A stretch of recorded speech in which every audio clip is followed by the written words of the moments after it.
Oh, your son doesn't hang out with you anymore, Jimothy? Oh, shit. Are we recording now? I told you that in confidence, That's the latest. Man. You can't just turn on the mics. Yes, I can.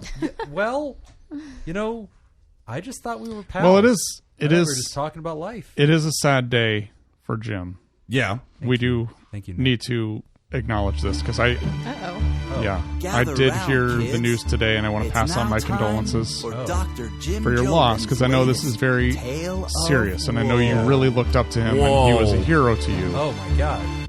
But Mark Furman has died. No, not Mark Furman. Yeah, Mark Furman, the guy who O.J. submitted Simpson? evidence from the O.J. trial. Oh no! Your hero, Mark Furman. Officer Mark Furman is dead. Oh, it's detective. It's detective. Come when on. I knew him, show a little respect. His friends called him officer. Okay, you people, the public, you called him detective. Wait, he wasn't the glove guy, was he? I think he was the glove. Was he the glove guy? He was the one who was like, "This is the bloody glove." He was the one. Well, he was the evidence. one that. Yeah, he was investigating it, and then it came out later that he had all of these tapes, these recordings of him using the N-word. Because he was writing a and then he ended up pleading the fifth. They brought him back in, man. Also, in the 90s, who wasn't using the N-word? I just don't feel like that's disqualified. Oh, right here. Okay, so nobody was? Yeah, me neither. I mean... I didn't hear from Whitney. Other than... just Jim and Whitney. Whitney notably silent. Whitney is unclear. Yeah. When Whitney and I were in second grade... Unclear, by the way, is also trial, the skin tone that Whitney distastes. I think you and I both lived in Texas at the same time, too. Because you grew up there, right? So you were there until college. Yeah. So, yeah. Then I went to Arkansas. Not much better. Yeah, okay. A step down, honestly. Great. Which part of Texas did you grow up in again? Dallas. Dude, wow, that's crazy. Yeah, you're like Waxahachie or whatever. Yes. No, that's crazy. It's like the seventh time we've talked about it. No, I know. Minimum. It's the first time that I'm listening. Hey, guys, when can we talk about where I'm from? But nobody gives a shit. He doesn't know where you're from, Nick. Okay, Honestly. he's going to ask. It's been a couple episodes. We can't point to it on a map. We were in the same grade, and we know. were like in the same state, probably just a couple of school districts apart. That's wild. Yes, very crazy. Wait, you were in the same grade? Yes. I think so. Well, no. What year did you graduate? 2004. Oh, yeah, we were then. They're the same grade. All right. So I you were lived in much Texas older than me. when I was in first and second grade. He was held back. In the beginning of third grade. Much older. I'm 6 months older than you. Fucking child. Enjoy your 30s, you idiots. I am. I'm loving it. Soon you're going to hit 40. You're going to start watching World War II documentaries and craving German food. As has happened to me. I am German. That's probably inevitable. Yeah, well, a lot of things add up now. Just makes sense. So it was a terrible tragedy and a sad, sad day for all of us. Yeah. I do want to let y'all know, today I received a piece of mail for all of us, but it was sent digitally. It was sent through the Discord. Email? Oh. Through the Discord. It's a crazy way of saying email. Through our buddy, Alec Lancaster. And agreed. This is a long way of saying Discord message. Yeah, I received a Discord message. It is a wedding celebration invitation. Oh. Hey! We are all invited to for Alec and Haley. They already got married, of course. Oh, I thought Alec was planning Nick's wedding for a second. That would be amazing. We are also taking bids. If anybody wants to just randomly put out ideas, like, why not?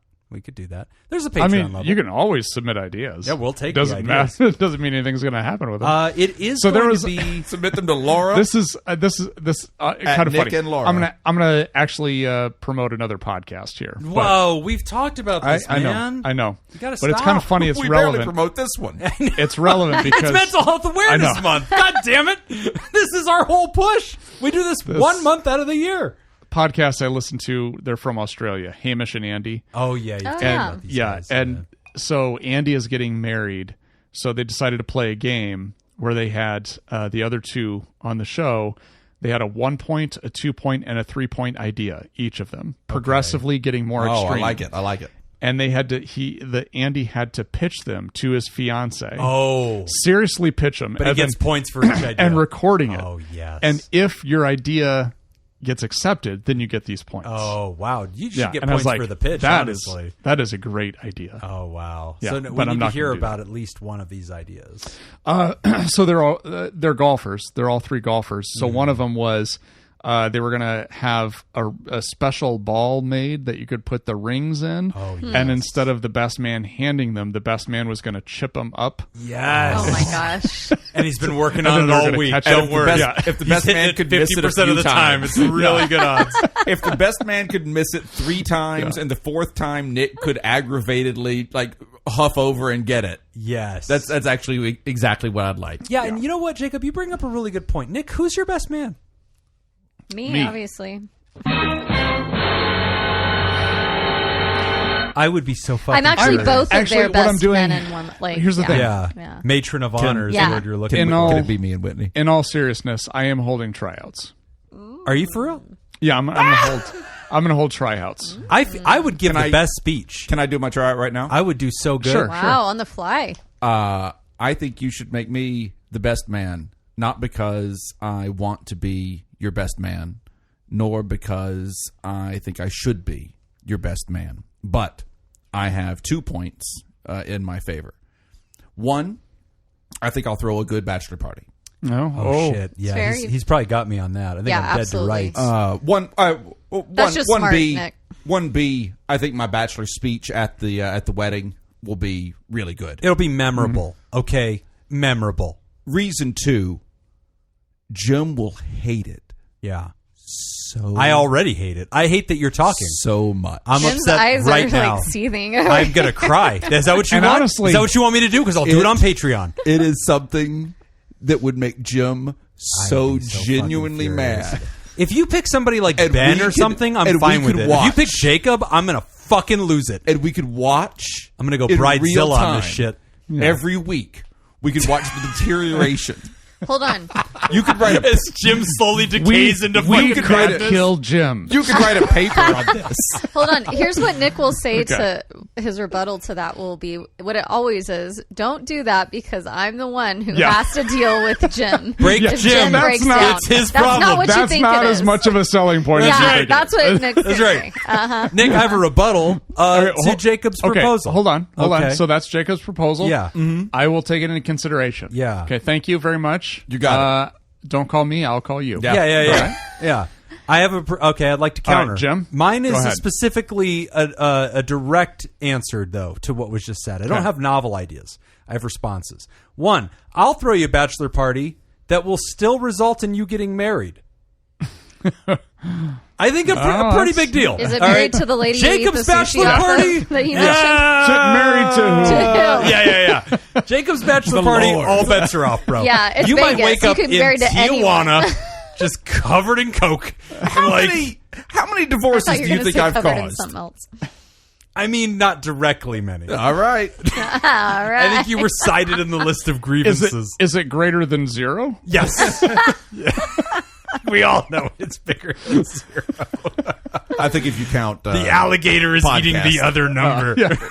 Okay. My pitch is I actually withdraw my request to be in the wedding because I'm reminded how much I don't want to be in I don't weddings. want to be in this wedding Oh. at all. I don't want to be in But- any wedding. Can I be invited to the bachelor party? Yeah. You know, I Whitney think it honestly was- should be at the bachelor party.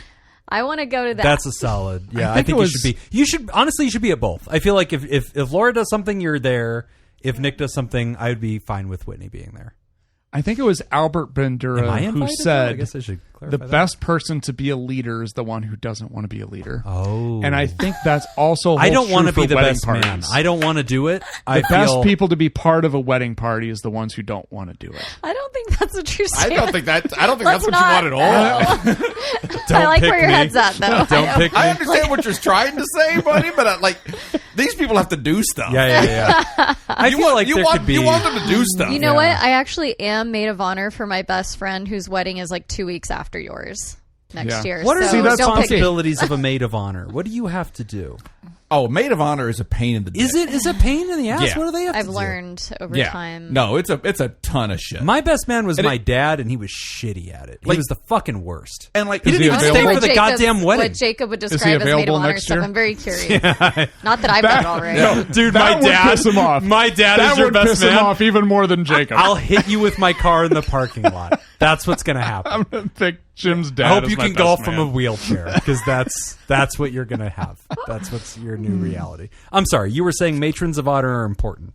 What do they do? No, I wanted to hear what Jacob was. I think the responsibilities are vast. Yeah, and like varied depending on the bride and the size of the ceremony. Is it and all called that a kind of matron stuff. of honor? Or am I wrong? Is Maid that of for- honor, matron of honor, whatever. Yeah, if you're married, I feel like yeah, that's- but we're the matron same means, age, like, so married. Yeah. this is her Okay. second. I don't think people use the term matron of honor. Very I matronly. feel like that Ever. word applies to Don't ever an do it. elder Don't do it. female. Like you keep using it, and I don't think that's smart. Okay, so that's not. Is there another word? Is there a different? People Maid of just call honor. a maid of honor. Maid of honor. Oh, sorry. Yeah. I think the the thing only that we've time all been saying. Yeah, the yeah, only yeah. time My matron bad. of honor is used that I've seen is when you have a best friend who you want to give the honor and have duties of being like maid of honor, but maybe like your sister or somebody Right. is married, so you don't want to disregard them. You end up having a maid and a matron of honor. That's when I've seen it used the most. I've seen it if you used have as like two. I want my So it's- grandmother to be in the wedding or something like that. Yes. So it's like an honorary doctorate. Yeah. That's it. Yeah. Well, you still have the responsibilities, but kind of it's to tell someone you're important without. Yeah. That's like the best time, or like the main way I've seen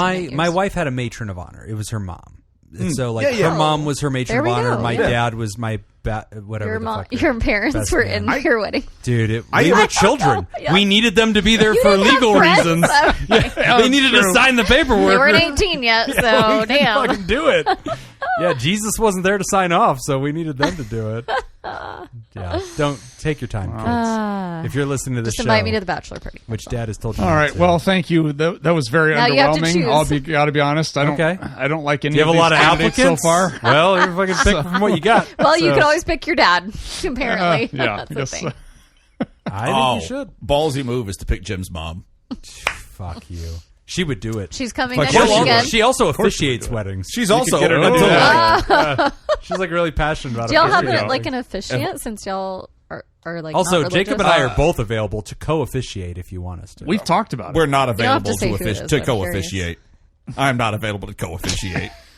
Because you're not available at all, or because you refuse to co-officiate. No, I think it's the co. Yeah, Bro, I'm available to officiate. we could tag it up. We could tag I'm- team. Unfortunately, though, I'm not available. You get in the front, I'll get in the back. Yeah, no, and we'll just Jim, buddy, wobbly Eiffel Tower, my baby. friend, I agree with you completely. It All would right. be great I'm excited. if you and I co-officiated Nick and Laura's would wedding. rule. I think it would be a delight.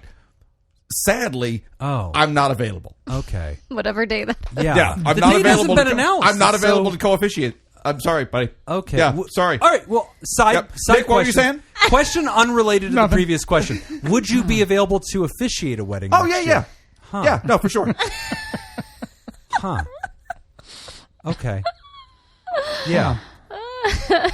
Good, but you agree it would rule. Like if we co-officiated, Oh, buddy, it'd be so good. It'd be the best. It'd be the best. It would be so great. We'd eclipse the whole thing. Yeah. I mean, we'd be the best duo ever. Yeah. Especially in our I mean, costumes.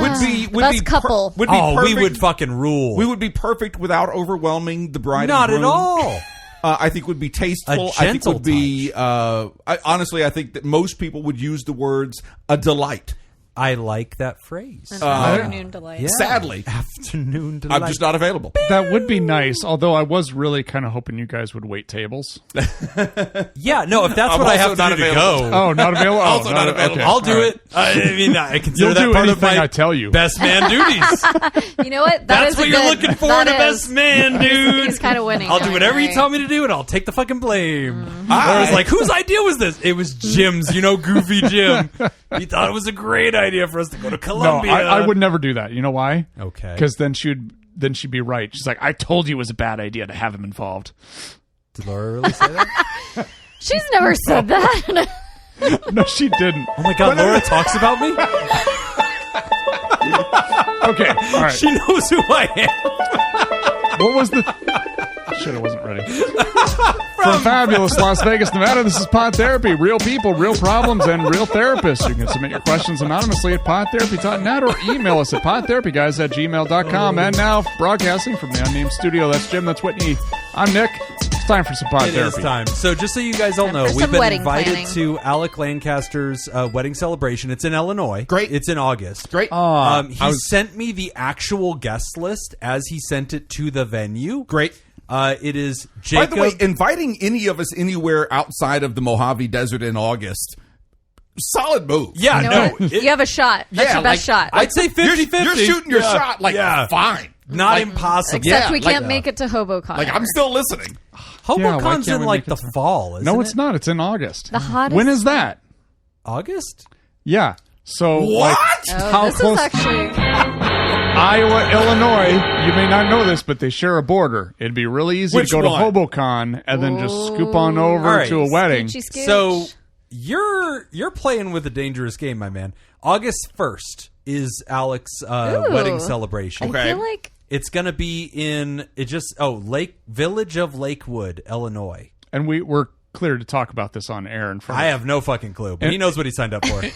in front of tens of listeners. Yeah. Alec and his wife might hear this. This year or next year? That's a great question. I believe it's this August. Yeah, August the that's- 26th. August 1st, 2026. Wednesday. It doesn't say that, but he needs an RSVP by June, guys. August Mid-June. 1st is a Saturday. Oh, yeah, you're right. I'm All on right. the wrong. You're- So it's Village of Lakewood, Illinois. So that's the town. I haven't given the precise address. He did send me the guest list, though, and it's pretty great. HoboCon is the 8th. So. Oh, are you fucking kidding me? Is this happening? My wife's birthday is that same That's week. I was going to Fuck say, it. I can't don't because care. I have That is friends a coming way in better. town for That is I a don't give a full week. shit. It is a full week. Can we get an In the RV for that Midwest. much time? What else are you going to say about this? We have a guest list. So Jacob Smith on the list. S.J. Smith probably, question mark. No one Jim knows. Jobin on there. Unknown wife name. Oh. Jobin, I hope.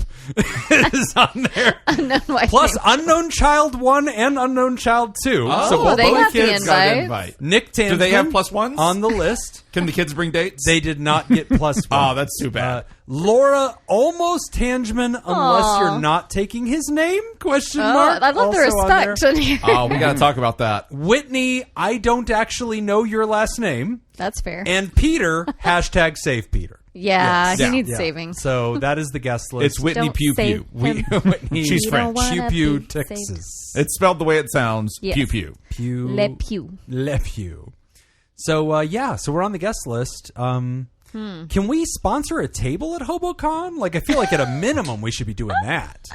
Like, Alec's going to be right there. We could send him over there. What would that be exactly? We just have Hobos. a picnic table? Yeah, just This A picnic table. blanket. A blanket on the Blanket. ground. We have a Brought pot to you therapy by- blanket just hanging over the fucking table. We just Alec and Carrie can That'd run the be table. The It'll be great. saddest. The saddest. run the table making sandwiches. Can I bring the HoboCon mug? The Brit Iowa, isn't it HoboCon mug? Yeah. Your sister got Yeah. us.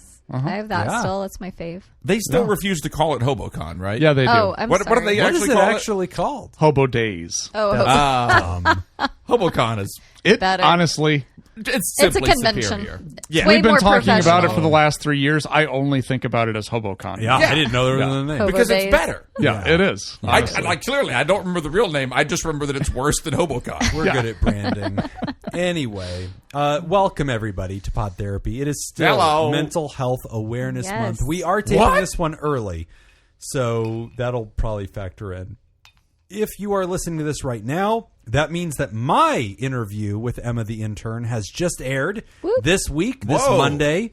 Have you recorded it yet? In real life, we haven't recorded it yet. Ah, okay. I assume it will be mostly about my fetishes. I think that's going to be a big part of the Big conversation. insights. Yeah, I think it's really no holds barred. I've sent her an email and told her whatever you want, you just go. Just, Whitney and Nick. You know what? I completely believe that. Yeah. Because every other interview, you've had full control over the questions. I have. Yeah. And so now I've been I was working like, on it. am I going to call it out or you did? Yeah. You did. I Great. got it. Call it Okay. out. You're fucking welcome. Okay.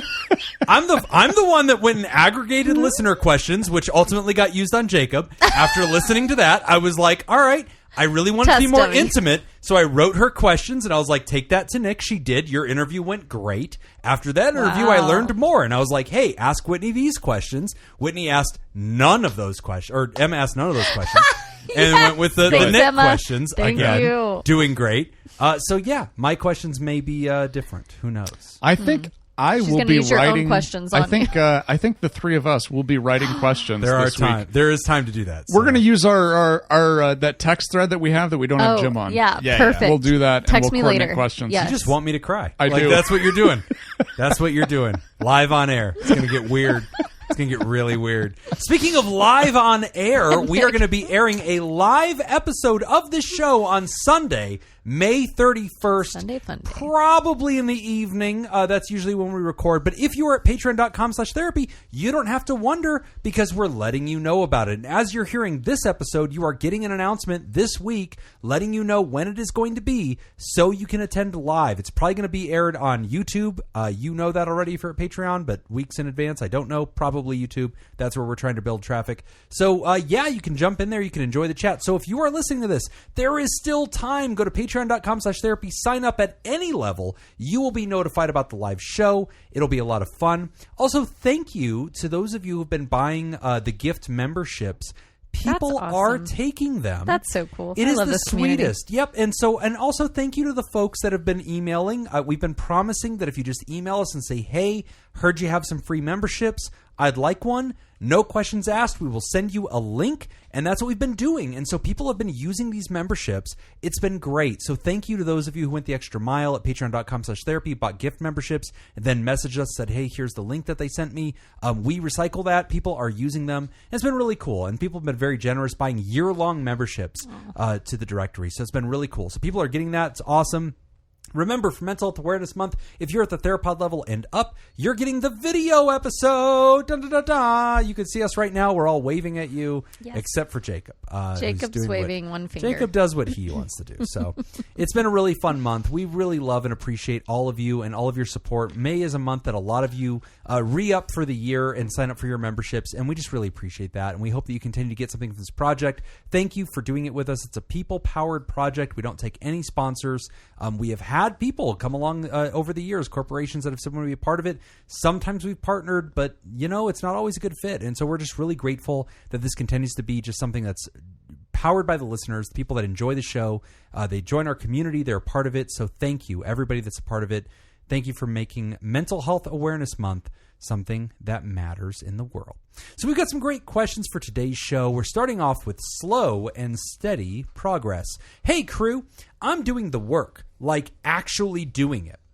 And somehow every step forward still feels like 2 steps backward. What gives? Quick context. I'm a parent to a 1-year-old, a soon-to-be hitched motherfucker, which we've got our own communication stuff we're actively working on, FYI. And I finally found the right therapist after way too long of trying. The progress in therapy has been genuinely incredible. I also took forever to accept that I needed medication for ADHD and severe depressive disorder, with a side of mediocre anxiety. Yes, mediocre. Purposeful word choice. That occasionally decides to cosplay as severe just to keep things spicy. Oh, and I lost 50 pounds in 6 months on a health kick. So, I'm doing things, but I'm still stagnant. The work is paying off, just at a glacial pace, and I can't tell if that's normal or if I need to white-knuckle it harder. So, do I need to push myself more? Or is slow progress is still progress actually true? And I just need to sit with it. Is this that good old ADHD kicking in and the slow pace just pushing me over the edge? Sincerely, therapized enough to know better 666. That's the hospital room I was born in? What? No. Yeah. It's true. My mom, I'm gonna ask your who mom was 20 next week. and is it was extremely religious at the time, freaked the fuck out about that. So, damn. The more you know. Yeah. Yeah. Also, you're not going to see my mom next week, as we've been over. She doesn't. You don't like know that I'm not going to see her. She was pretty vocal about it. No. So to you. Yeah. I talked to Jacob. And your mom's also on the text thread, I should tell you. Yeah. I was like, God damn it, Mom! I didn't want to tell you, but Jesus! Thanks, she started it. Yeah. From time to time, she'll text me and be like, "Is Jacob being nice to you?" I'm always like, what is... No. Why the answer's always no. That's always interesting. I mean, I don't know if that's protective. And then she's like, good. Or if she's following up on an agreement. Yeah. I don't know what that's about. I keep paying him every week. Yeah, what's the deal with that? I don't know. is he being nice? Because you seem like you're a little lippy. Yeah. You might be being a little too nice. Little lippy. He's got to put you back in there. If anything, I'm doing a fucking service. Thank you for being a friend. Yeah, this question was kind of funny to me because as you're reading it, I'm thinking, what do they mean? They're not making progress. They just listed a lot of things all these that are things. like progress. Yeah. And literally my mind went to, is this like an ADHD thing where you are seeking the dopamine, you're seeking that, like, it's almost like high energy. I have friends who are like this where sometimes they'll get into relationships or things like that are really good, wonderful, healthy relationships. And then they're like, oh, you know what? This is kind of boring, or they just feel like a friend or something. And I'm like, that's okay. But they're like overthinking I'm it. like, yeah, your last one was abusive and things were crazy. So like maybe take a step back there. You're doing great. Please don't sink this fucking ship. Yeah, you can work on those things. You can work on those other things. Right. But I almost see this as like, yeah, I mean, I feel like ADHD can be a superpower sometimes because you've accomplished so much once you figured out medication and a good therapist. Sounds like you did all the work and now you're seeing progress. But yeah, I wonder how much of it is just that little twinge of ADHD that's like trying to push even harder and further because I don't know, maybe you're by your description, you're used to things happening fast. Yeah. Mm-hmm. Sounds that way. Like you're used to losing weight fast. You 50 pounds over 6 months? That's like that's pretty tight. A little over that quarter is of a pound actually. a day? I didn't really 60 sit with that. pounds from July to March. So that's longer than 6 months. Yeah, it is about 8 and months. that's fast. I feel like too. That I don't know. fast. You're the fitness guy. Well, That through sounds Jesus, fast. all things are possible. Whitney, why don't you write that down? Well, that's the advice you're giving them. Yeah, convert to Christianity. And they signed 666, so I think they'll accept that. Yeah, they clearly read the Bible. You know, that's. No, I think this is to me. This sounds like kind of an ADHD thing, but also like I'm rereading this. I don't see where it says how long this person has felt stagnant or like, right. Because it sounds like you felt progress and like, Mm-hmm. when did it feel stagnant? Because, and did this progress just happen like within the last 6 months or so? Because the other thing you need to think about, the other thing we need to think about here too is momentum. Like momentum is really tough. Yeah. Like it's really hard to get things moving. Yeah. And so it feels like it's at a glacier pace, but after a while, then it just becomes second nature. And it's no longer just like, well, I have to think about this. Now it's just part of your day and it's just how you operate. Yeah. It becomes a lot easier, and success breeds success. I think you're right. I think also there's things in life that can't be rushed. And this is something I talk a lot about in therapy, especially in couples work, because there's this sense of like, we're here, we're working on things. Why isn't it getting better? And you have a 1-year-old and you're getting married. Like, that's a lot. That's a lot, you know? And, like, there's so much going on. But, like, one of the things I talk about a lot in couples therapy is reminding them that, like, you could put all the ingredients for a cake in a bowl, right? But, like, time is in the recipe. You have to just have that in the oven for a certain amount of time. And that's part of this. And you can't rush that. You can't put it the oven at 900 degrees and get a cake in 30 seconds, right? Mm-hmm. Like, that's not how this works. So sometimes... Jacob looks doubtful. Doubting Jacob. I'm not sure. Can't you? Honestly, this is how... Is it edible? This is how I cooked all through college. What? Like, really? Double the temperature half the time? Yeah, I was oh my God, this is hilarious. Full-grown adult. Frozen pizza, 5 minutes. No, before somebody told me, like, hey, you don't put you should never use high as a setting for the stovetop. On the stovetop. On those electric burners. But I just like, if I'm going to brown hamburger, fucking put it on high. Like, let's get going. What are we doing? There's not nothing to that. Yeah. That's hilarious. So the glacial pace is correct sometimes. And I think in mental health, especially in relational health, when you're looking at these invisible changes, it takes years of environment and growing up and all the things to create the patterns that we live in and the thinking patterns that we have. And so to deviate from those norms, it's a lot of things, right? Like, it is a daily kind of effort. There is this pushing against it over and over again.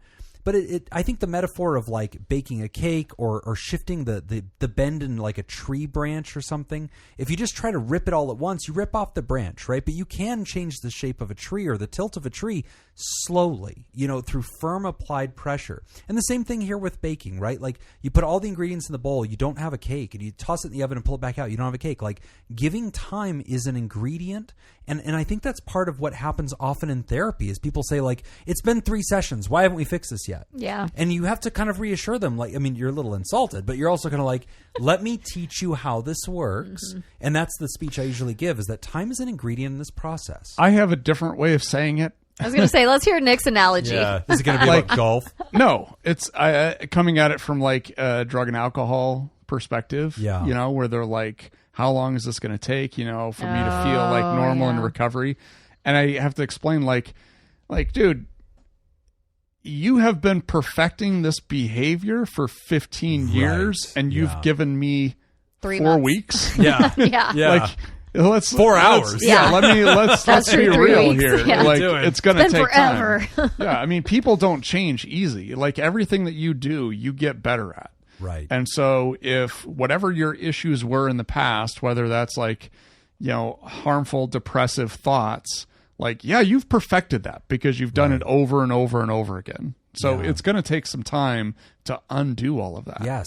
Well, and even your point about substance use, like when we teach about motivational interviewing, we also, I think more advanced motivational interviewing, we teach the students to be careful not to believe in drastic change, right? If somebody jumps from pre-contemplation to action and you're like, oh, I'm crushing it right now. They're so invested. It's like they will regress. Mm-hmm. That's going to happen, right? Like the concrete needs to dry.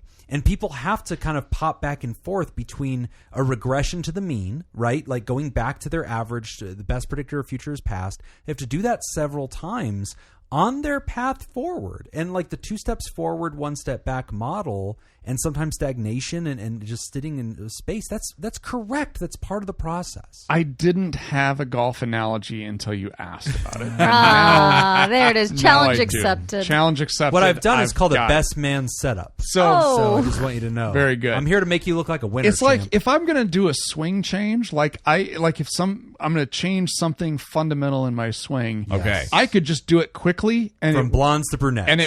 And it won't stick. No, it won't. Like it won't happen. It won't. What to really get that dialed in, you got to practice it over and over at a slow speed until you get it right. That's what they like.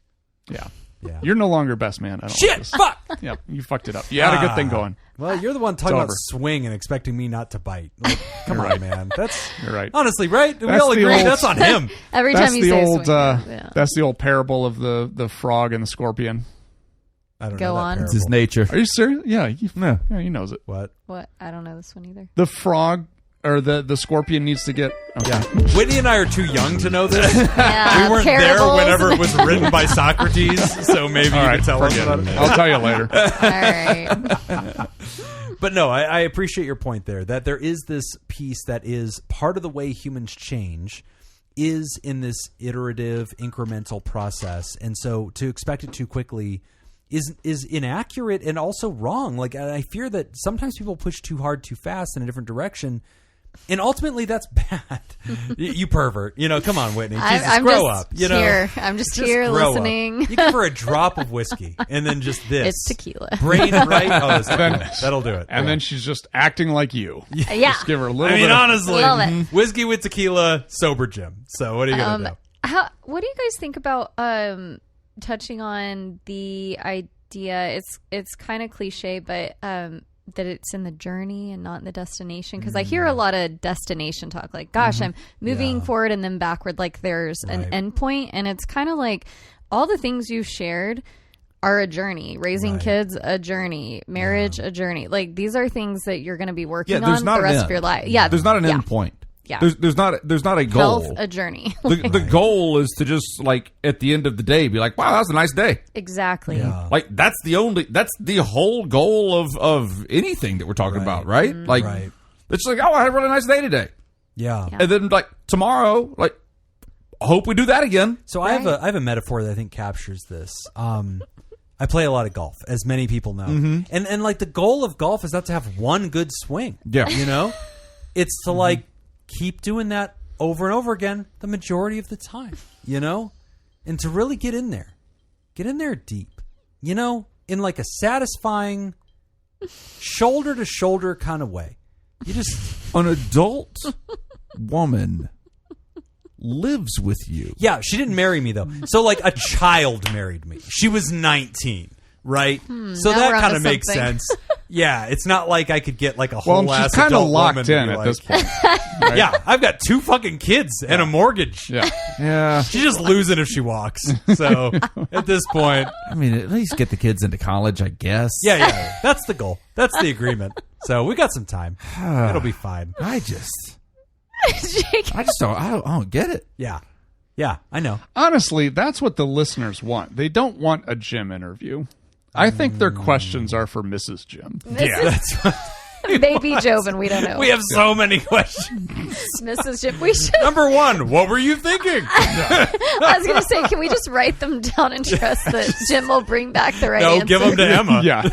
Yes. It has like the blacked out shadow and voice modulator. It's a voice modulator. She's in witness protection. All right. Well, joke's on you. That's what she really sounds like. We'll set this up. We'll She's do been a smoker for 40 years. I don't know. It won't be this coming week, obviously, but like 1 week in the future, we will tell Jim that we're canceling for one of the 3 of us. Yeah. Any of the 3 of us will have a reason, and we will secretly record an episode with Miss Jim. Yeah. She's on the text thread already anyway. Jesus, everybody's on this text thread. Your son's on it too. Yeah. God damn it. He doesn't even answer my text. Sometimes we need somebody to fix something. Well, yeah, we need him. My son offered to build the pool. Like, we got an above ground pool, and I was like, so discouraged. He's like, Dad, I could just build this. And I'm like, I know how to do it. Like, I can do it. I just don't want to. He's like, oh, okay, because it kind of seemed like dying everything. You were pretty unsure. I feel like Dave cannot imagine having. I could do it for you if you want. I'm like, I don't do it. Shut up. I know for sure that I know how to do it. Yeah. And if somebody else said to me, "Hey, I could do it," I'd be like, "Fuck yeah." Yep. Please do. You are on it. You go ahead. You get it. Anyway, thank you for writing Therapized Enough to Know Better 666. This is a really good question, very relatable. I agree, though. I think that the ADHD might be kicking in a little bit. And I think all of us are kind of giving you that message of time as an ingredient, right? And practice as part of the process. You don't just skip over all that and get to the finish line. That's just not how this kind of changes. If it ain't broke, don't fix it. Also that. We're going to take a quick break, and when we come back, we are talking about nope, there it is. Nope, that down. So good at this. Help! I've become the human version of crack. You're listening to Pod Therapy. Today's episode is brought to you by Jake Schneider, Malia, Richard Macy, Sunny Boy, Thunder, Cougar, Falcon, Scoop, Slurpikaye, Motherfucker, Sandra McWaffle, Elena, Gabriella Dame, Adam Warren, Be Gay, Do Crimes, and not Keira Knightley. Would you like to sponsor the show? Become a therapy producer at patreon.com/therapy. All right. We got some Mental Health Awareness Month trivia. Yeah, all right. Fucking finally. The wildest things ever published in peer-reviewed journals. Oh, great. That's a deep list. Okay. This is going to be tough. Here we go, Jacob. In 2008... Yeah, it only makes sense that I should go first with this category, clearly. Yes, of course. Well, we'll start with the PhD. That's right. Oh, fair. A 2008 study published in Science found that people who briefly held warm cups of coffee rated strangers as having warmer personality than people who held a cold cup. Which university conducted this research? Oh, fuck this question. Did you say the name of this publication was Science? That's what I was waiting for. I was that's like, a real Science? Journal. Yeah. There's a publication just called but it's just Science. funny sounding when you read it. Science? Like that. Yes. There's another one Published called by Penis. Science. No. PNAS. No. How do you feel about that joke there, Jeb? No, it's just fact. Feel like it landed It's well. called PNAS. It's called Penis. Every listener checked their phone. Yes, to see if it... Oh, did it stop playing? No, it did not stop playing. I was waiting for that. That's the reaction to that joke. Yeah. That was still... We were all recording. It wasn't a joke. We were going. I was educating What is the name of idiots. this? What is the name of this publication? I have Jim? no idea what it stands for, but it's penis, and I can't believe they did. How is it spelled? PNAS. XXX.com. Yeah, PNAS. .xxx. / OnlyFans. Give me your phone. Let me see where you've been. What's your Bro, search you don't want to history? go on that journey. You do not want to go through my history. This is the academic search bar. Yeah, that's where you go on your university computer. That's right. I have to be very careful. That's how I learned that there's also a publication called Penis. I was like, college penis? And it was like, oh, you mean this research article? I was like, oh. I guess. Yeah, I guess. That's kind of cool, too. All right. Jacob, is it Yale University, MIT, Stanford, or Princeton? Oh, it's got to be Stanford. That's what I was going to guess. But I know I'm gonna hear Stanford if puts it's- out a lot of those. It A is lot- a it's so prison hippy-dippy. experiment, but I don't think they're this one. It was Yale. Psychologist The Stanford of the East Coast. Ah. As many have said. John Barr and Lawrence Williams. Good for The them. stranger was a research assistant participants had just met in the elevator. Oh. Warm cup That checks holders out. also chose more altruistic rewards afterward. Yeah. Oh, okay. Good You know for what's them. interesting about that research? It was actually applied immediately to criminal justice. So to interrogations, that was something they started doing. Is they would offer the person that maybe have committed crimes or that they're interrogating a warm cup of coffee, and that became So they standard open up procedures to more? give them warm hot cocoa, cup of coffee, tea. They would insist on a warm drink, and then they would do the good cop routine. They and turn would the have AC down way So they real had low. to. So they needed that study to just do like basic human kindness. Yes, Yeah. they're cops. Yeah, Great. So they needed Yeah. it to be Great. science, Checks or out. else they weren't going to do it. Proceedings of the National Academy of Sciences. By the way, it's published by the National Academy of Sciences. I told you. So the publication is just the Proceedings of the National Academy of Sciences, abbreviated PNAS. Boom! Okay. Boom! No one doubted the You doubted. You did doubted. I doubt You or did I doubted. question the drop? All right. All right. All right. All right. Fine. Okay, Whitney. Okay. The Macbeth Effect, published in Science in 2006, found that after recalling Science! a Science!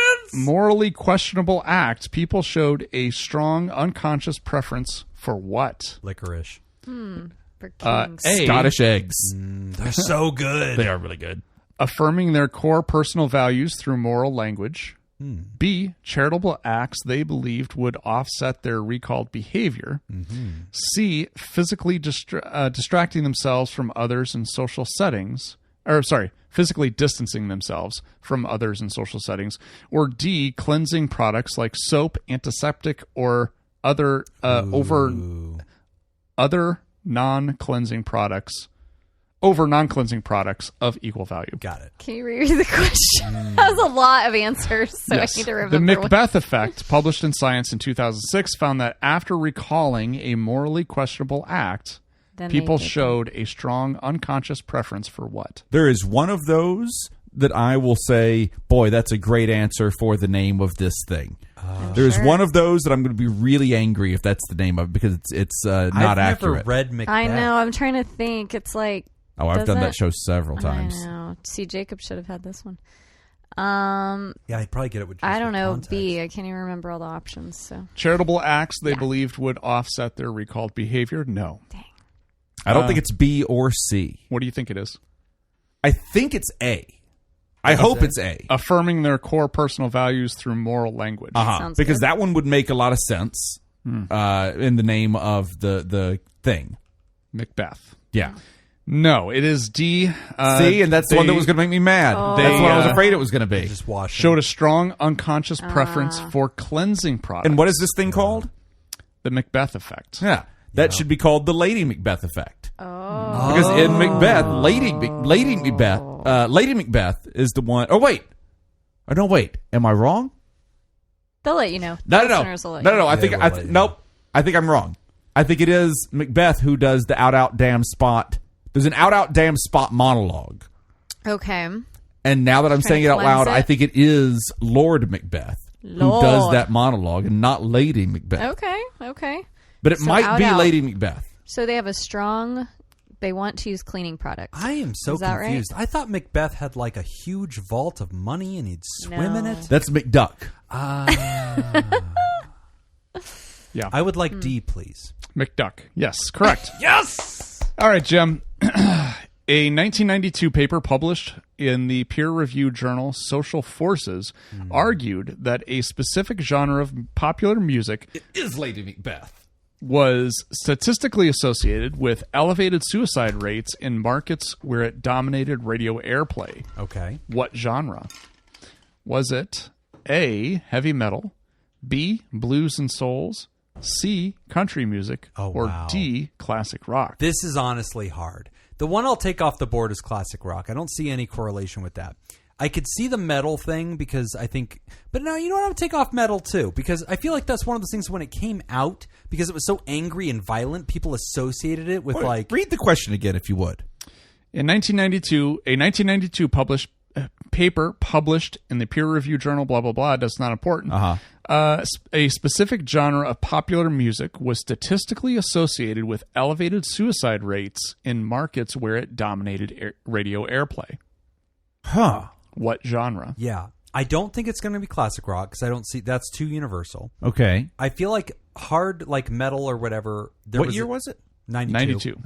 There was a time when I think people associated that. There was like part of the satanic panic and all that bullshit. I don't think that was actually part of it because what I've tended to see anecdotally is that people like that are into that like rage kind of energy stuff, they're getting it out. And so I think it's actually more therapeutic than it is a cry for help. Blues feels sad. I feel like that's a thing. And country music feels fucking really sad. Like every goddamn song is something bad happened. Give me country music, man. Yes. Fucking yeah! Oh! The effect of country music on suicide, that was the title, attributed the association of the genre's lyrical themes of relationship failure, economic despair, and alcohol. Yes. The research was contested. Country music responded by continuing to write exclusively about all of those things. Yes. 90s country. And the Dixie Chicks. I like the Dixie Chicks. It's just the chicks. It's just the now. chicks, yeah. I question this. I would be curious to hear more about this. Are you calling shenanigans? No, I'm not quite calling shenanigans. I'm questioning. Okay. I'm questioning... It's being curious. I'm asking questions. Yeah. For one, I'm wondering about location. Because country music is more popular in certain areas than other areas, especially in the early 90s. There was more of a line drawn. Were we in Shania Twain era with early 90s? There was. I don't think we're quite Shania Twain. That don't impress era me much. No, it was very local until our hero expanded it across the United States. Brooks and Dunn. I mean, honestly, no, Garth Brooks. Garth Brooks. That's who I was trying to say. I was like, that's also Brooks and Dunn. Well, achy breaky heart for you. Don't break. That's Travis Ritt. No. Get the fuck out. Am I close? No. don't question Jacob. Who was it? It was Billy Ray Cyrus. Yeah. Don't break my heart. Miley's dad. Miley's dad. That's how we. That's it. It's Miley's dad. I mean, the only thing we need for that is we don't call Dolly Parton Miley's godmother. Mm-hmm. That's fair. We but still refer to her as Dolly Parton. She earned that. Yeah. Dolly earned it. We refer to her as Dolly Parton. Yes. Who happens to be Miley's godmother. Her Majesty. Yeah, Miley is her goddaughter. The great Parton. I'm nervous. The thing he's still recording, right? Yeah. Okay. I don't have my glasses on. I'm looking at it. I'm like, is it moving? Okay, whatever. This is the part of the show where Jim micromanages. No, it's happened before. Like one I'm just time trying to be a ever. pal. Like, hey, I can see this. He's not looking at it. Whatever. Help! I've become the human version of crack. I've made a lot of friends over the years as a 28-year-old male. I enjoy people, and every time I meet someone new, I want to be their friend so badly. Sometimes it's... Oh my God, this wasn't recording. I told you! Oh, no, it's fine. Oh, sometimes it's definitely backfired because I had to learn the hard way that not everyone is everyone's cup of tea. I've misjudged people before and become friends with people who were a little less than desirable. However, it usually works out great for me when I meet people who are cool.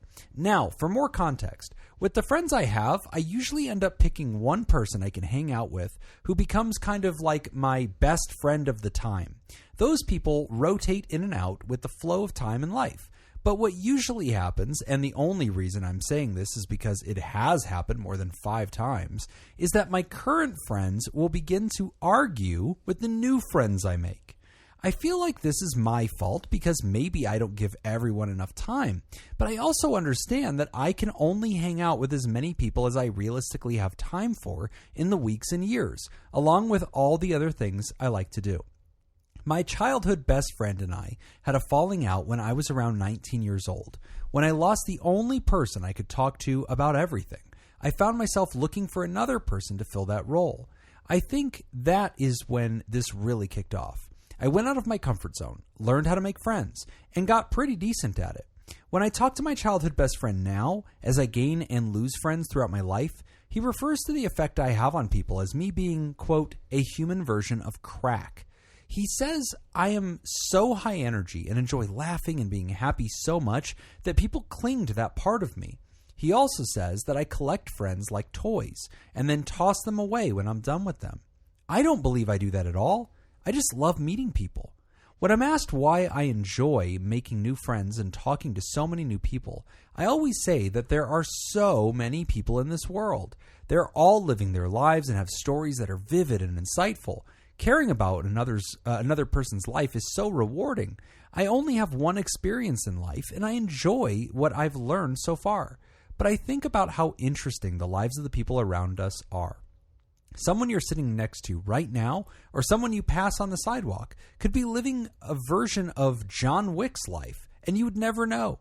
I just personally find that my life is better with more good friends, with the more good friends that I make, and the more experiences I get to learn from outside of my own. Now, I'm not always super happy, and it's weird for people to see me upset or sad. I've been going to therapy for 3 years, and I work really hard to have control over my emotions. When I'm happy, I feel like I can do anything. But when I'm sad, I feel the weight of the world on me. When I'm anxious, I feel like I couldn't chew gum and walk at the same time. It's always very awkward when people I was close and begin to act aggressive. It's always very awkward when people I was close with begin to act aggressively possessive of me. Then I have to have several hard conversations about how I'm deciding to spend more time with someone else and how I'm sorry that it affects them in such a way. I feel bad when that happens, and it usually ends with us drifting apart. I know making friends is high risk, high reward, but my friends' words have really stuck with me through the years. I enjoy different hobbies, and I pick them up and drop them when I get tired of them. I'm scared I may be doing that unintentionally to the people as well. Before I end this letter, I wanted to say thank you to all 4 of you. I've been listening on and off since 2021, back when I was working in lawn care and was by myself fertilizing lawns. I was alone for 9 or 10 hours a day, and I found your podcast when I couldn't stand listening to music or my own thoughts anymore.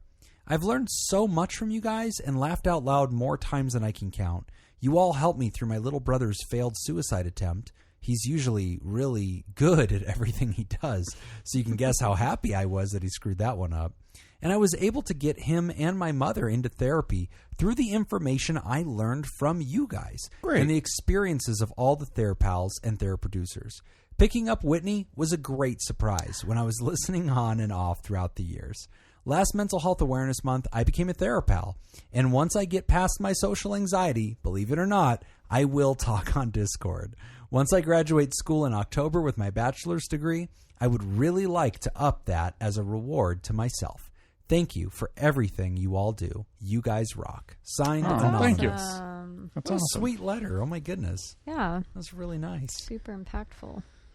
Yeah, and please write back again because your story, listening to us while doing lawn care, and it just kind of reminded me that I've got this dead patch in my lawn, and I can't seem to get it. Mm-hmm. And I don't know if I'm not using the right fertilizer. Are you not pooping on it enough? Oh, you don't poop on your lawn? I poop on your lawn. You got to poop on it. Are you guys pooping on your lawns? I'll poop on your lawn. That's the only reason my lawn is so green. My lawn's plastic, so it's weird. I don't do that anymore. It does fade, though. He still just does it you for don't fun. poop. Doesn't keep it green. Love of the game, Whitney. Doesn't keep it green, but it keeps it shiny. Yeah. And it keeps Also- the kids off of it. Yeah. Get off my Keeps the kids lawn. off my lawn. All the piles of human shit. Yeah. They don't like it. Yeah. So. Well, I still make them me, scoop it. And me out there shitting. Yeah. Dad, no. You get out of here. I work hard for this family. I don't know. Scoop You get a this golfer lawn. to come pee on it. Oh, yeah. There you go. All good ideas. Oh, Yeah, this is a really good question. I like know. this a lot. What was the question? Wrap me back around I don't the know. question. Something about us being awesome. Yeah, that's all. That's all I'm focused Blah, on. blah, blah. How- Whitney's fine. How are you guys so Keep her awesome? around. I think that was the question. Great. Blah, blah, Next blah. question. I work on lawns. Being a human version of crack. Making Oh, friends right. so quickly and naturally, and people telling you, like, hey, you're almost too good at that, and you're, like, seductive and charming and charismatic and fun, but you don't really invest in your friendships. You just move on. They're like toys to you. And the writer says, like, that's not actually how I feel. I just really like people and relationships, and I'm fascinated with people. So that's all real. I'm not lying to them. I'm not misleading them. I'm just honestly super psyched about it. But perhaps that's an interesting dynamic. So Yeah. what's the problem? Well, I mean, I don't know. I guess that's what I kept waiting for was the problem. Maybe I guess, was there like a final question? Well, it's just asking us for perspective on it. It says, I know making friends is high risk, high reward, but my friends' words that I'm just a human version of crack have really stuck with me. I enjoy hobbies. I pick them up and I drop them when I get tired of them. I'm scared that I'm doing that to the people I care about. Yeah, I mean, it seems like all of this kind of originated from some feedback that a friend gave. It's just like, hey, you just kind of throw people away. Well, which I think is real feedback. If other friends are like, hey, I was like really connected to you and you moved on. And like that feels strange. Well, there's two things I picked up from this. The first one is a little bit smaller. They mentioned mixing friends, and I feel like we just spoke about this recently. But I feel like that's a little risky sometimes. You're like, it sounds like maybe to save time because you're spread a little bit thin. And maybe you're like, oh, instead of having to do this with this friend, this with this friend, this with this friend, maybe we can all go hang out at the bar together. Oh, when my friend groups mingle, I every now and then I'll see like some friends meeting other friends where I'm like, huh. Yeah. Well, let's see how this goes. Yeah, I was going to ask because I feel like, Jacob, you have a very diverse group of friends. And you're, Sure. I mean, compared to these two, sorry, guys. But I feel like you guys, not diverse, but I just feel like y'all don't have very many friends. Why? Because And we're then white? yours are golfers. You don't have friends? It's true, I don't. You just have your golfing friends? And, like, I don't know who your We friends started a are. podcast so we could hire friends. Yeah. It's going pretty great. We set a cap at the wedding, and we're like, we got to stay below this number. And then we got to the end of the list, and we're like, we still have like 20 spots left. Like, who else can we invite to this thing? We got to fill it up. That's what I mean. Tom, it's You gotta me, start Nick, giving from out some third plus grade. ones. I thought you meant Tom from MySpace. You gotta give Jim's kids a +1. Yeah. There it is. No, what I mean, like, I got a flower girl if you need one. Jacob has a lot, I imagine, has a lot of different friend groups. And so I could be wrong. You can tell me if I'm wrong. Yeah. And I always wonder that because you and SJ are like really sociable. You have people over to your house. You host often. Like, what is that like for you guys? Because I feel like I have some perspective I'll share in a minute, but I'm very curious how you like approach To that. mix your friend group. Yeah, What is like- that like for you? Like we're having a Memorial Day party. Who are you invite everyone? You're Sure. just like, all right, open invite come if you want. That's what I imagine you're doing. I love going to Jacob soirees. I believe that's what you call them. I do often use the term soiree. Fair. I love that. Is there because dancing? I'll go to these soirees. You never know who you're going to meet at Jacob's house. You'll be talking to a professional podcaster. You'll be talking to somebody who's like a political expert. You'll be talking to this other person who literally is in Cirque du Soleil. Jacob's mom. Like it's just it's the wildest. Sometimes. thing. You just never know who you're going to meet, and I just love those conversations. Like I remember. But like, what if they weren't cool people and it was just random people? Like, I don't know, people he went to college with are there, and people like The tension he knew of- from childhood, and like his mom's interpollinating there, your and, groups like, is a dangerous. Yeah, move. I mean, how would that even happen? I don't like doing that because Would like my friends be coming with me to like a high school reunion? yeah. Well, here's my thing. Like, maybe not a high school. Like, are you not friends with good friends with friends from high school still? Oh, not especially. No. Okay, well then that might be a little bit different. So, I mean, like, I have friends from high school, but no one that I keep in, like, real contact with. I can relate to this. I've cross-pollinated friendships, and it's never worked out. I feel like I can relate to the writer a lot, and that's what I'm about to dive into, and it can be awkward. I have one that involves Nick, and I've told the story before. I have one that involves Nick. Oh, that's really cool. We maybe just cross-pollinate Nick. Turns out, maybe I just don't get along with other people. No, I have a funny one that involves Nick. I've told him before. Nick, I feel like everybody feels safe inviting you to the cross-pollination because like it'll be fine. Nick will be fine. I'm not going to hurt anybody. I chat enough that he makes conversation, but he's not like going out of his way. I'm honestly confused by the question.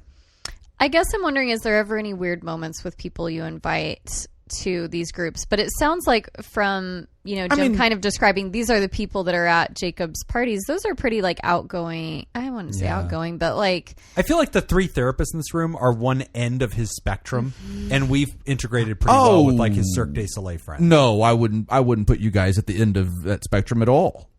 What is it? No, they're like much more socially awkward people that we're friends with than like you guys or whatever. Yeah. Like, I thought he was going to say we're not on the spectrum. Y'all aren't even invited, hardly. Have you been having soirees without us? Yes.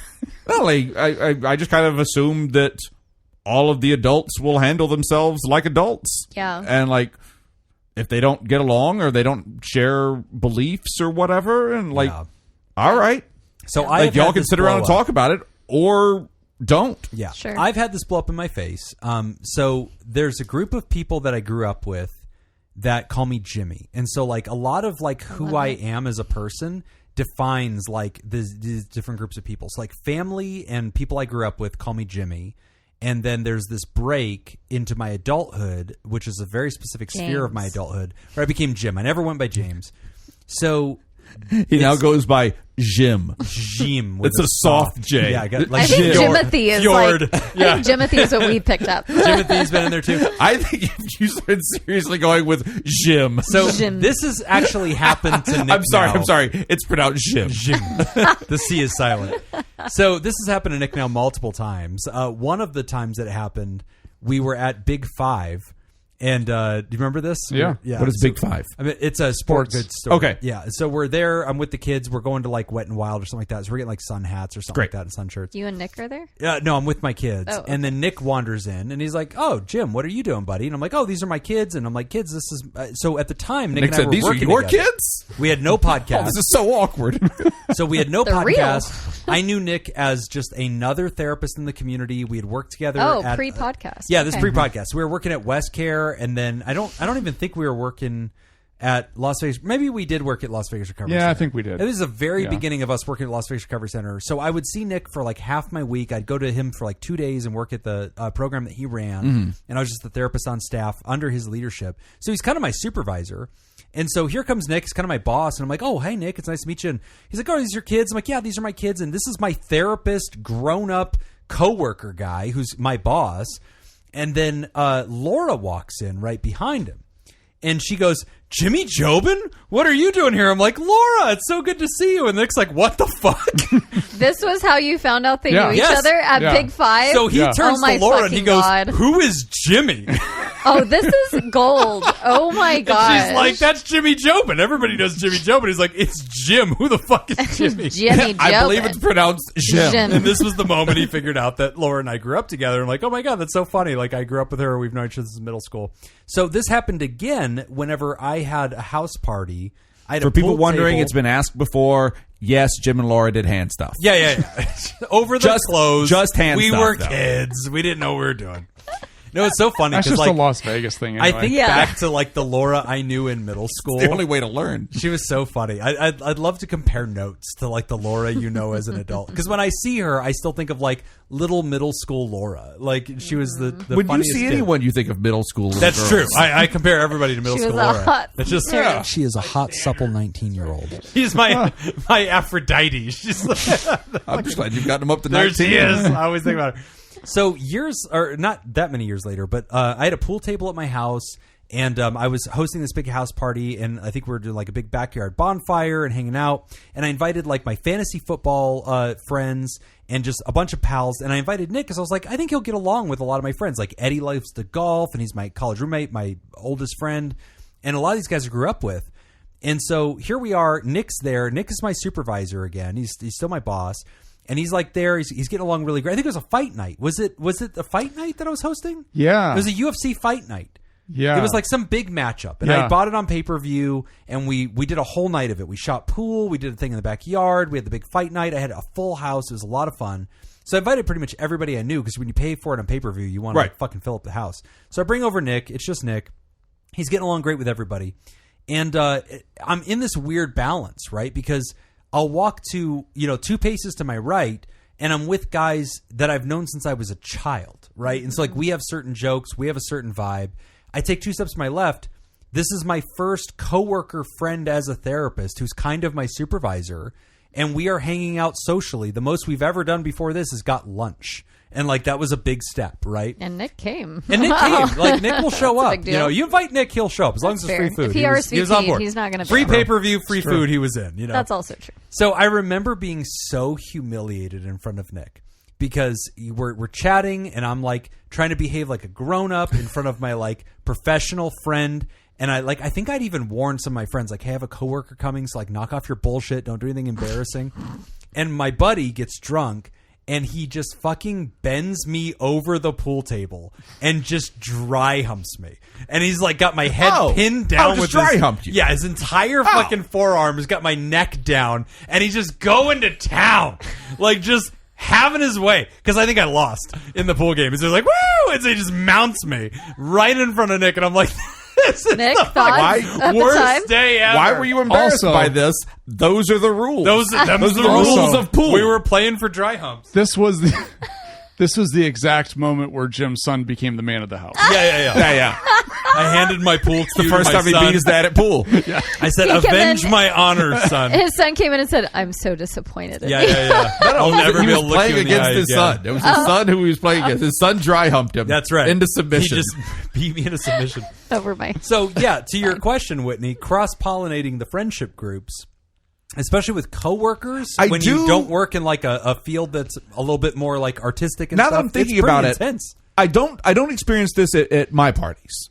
Okay. Because at my parties, at my soirees, because I dump everybody into it, and like the only common denominator is that we're friends. Yeah, and like it's friends of me or SJ, and like so yeah, we got it. Yeah, I have been the other one though. Okay, you were talking about UFC pay-per-views. I used to go when we lived outside of San Francisco. That really brings a diverse group too. I feel like people from all over will go watch. Well, this was the thing. So, like, when we lived there, a friend of ours was married to he was a Stanford professor. He was a genetic researcher at Stanford. Like he was a big fucking deal at Stanford. Yeah. Okay. Like multiple PhDs. I think he worked at Harvard for a while and then back at Stanford. And like, yeah, he's a big fucking deal. And so like he would invite me and like a couple of other theater buddies that were like friends of his wife to come watch the pay-per-views. But it was like me and this other dude that was like a theater kid. And then like Stanford professors. Yeah. And yeah, we were like, we had a great time and everybody liked us, but we were definitely like the entertainment. The mold. Yeah. Mm-hmm. No, my funny story with Nick, I feel like you know what I'm going to say. Did your friend dry hump you in front of Nick too? No. Your son didn't dry hump me in front of me. It wasn't my son! Okay. Establishing dominance. This happened when he was like 4. I didn't say how old he was. I just said it happened. No. I didn't say when he established dominance. Wow. I even feel like, I can't remember where we were, if it was our house, or I feel like we invited you guys to maybe it was a pay-per-view thing, I swear to God. But it was at someone's house with a pool, and I remember Nick and Laura came. Nick used to have a pool, didn't you, Nick? We're not talking about Nick's pool. Oh, I feel like he wants to talk about it. But we were all hanging out, and I thought it went well. And then we meet up with this friend again, I don't know, some weeks later, and they were like, I think I'd mentioned, like, Peter mentioned Nick, and he's like, oh yeah, Nick, because like we love Nick and Laura, and Peter and Nick connect really well. They're like, I don't know, it's that dark humor, that dry humor, whatever. And they both really like docking. They connect so well. It's just, it's like literally docking. It's a band from the 80s. Google it. Safe search off. I'll do that later. Like with that other thing y'all made me Google. What was that? I don't know. Waffle stomping? Lemon party? Blue waffles? There's so many things. God, this is a fun so many game. things. I feel like we've educated Whitney over the years of her being on the I'm show. still learning, guys. She's growing. Amazing. She's really getting so. Cleveland steamer, rusty trombone. Yeah, Ookie Cookie. That's That was it. That was it. Yeah, look that one up. That one. Yeah. I did already. Good. Now I've got to. Okay. So then later, we're like telling our buddy, like, we're doing whatever with like Nick and Lauren. He's like, who's Nick? And we're like, oh, he came to, your party. He goes, oh, that boring guy. And Peter and I were like, how dare you? We're like, no, that is not true. Like, we were. You mean the Iowa guy wearing flannel? But Nick, Yes. didn't The guy talk talking to. about corn? That guy? Guy that kept bringing up golf in very unrelated ways. In defense, Saying it's up to $2 a bushel? That guy? in defense of this person, I've seen Nick be boring. He just didn't talk to anyone. He just He doesn't do stayed it on all the side. time, but I've seen him do So it. that's when I realized Nick is a one-on-one guy. Maybe Nick is a one-on-one maybe guy. two people. Oh yeah, he's Maybe small Nick is the groups one at on- best. small groups. Yeah. Yeah. I was like, Yeah. oh, okay. But that's got it. definitely true. Yeah. Yeah. That's That's true where you even thrive. at Scoop Fest. Yeah. Like, I'll find my little group. group and yeah. You do pretty good with that. Yeah. No, but I feel like I can relate to this writer overall. If you watched my interview with Emma, I think I did. It was fantastic. I did not. I That's okay. loved it. I didn't either. I feel like I mentioned this in part of my interview where I think people are so unique. It's a big part of what brought me into therapy is because I feel like everyone has a story to tell, and I'm just so fascinated by people's lives and where they come from. So I will talk to a stranger on like the bus or whatever. Like I'm just curious. I'm like, ooh, what's up? If I'm out in public, I hate being on my phone when I'm waiting in line or things like that, or at the doctor's office.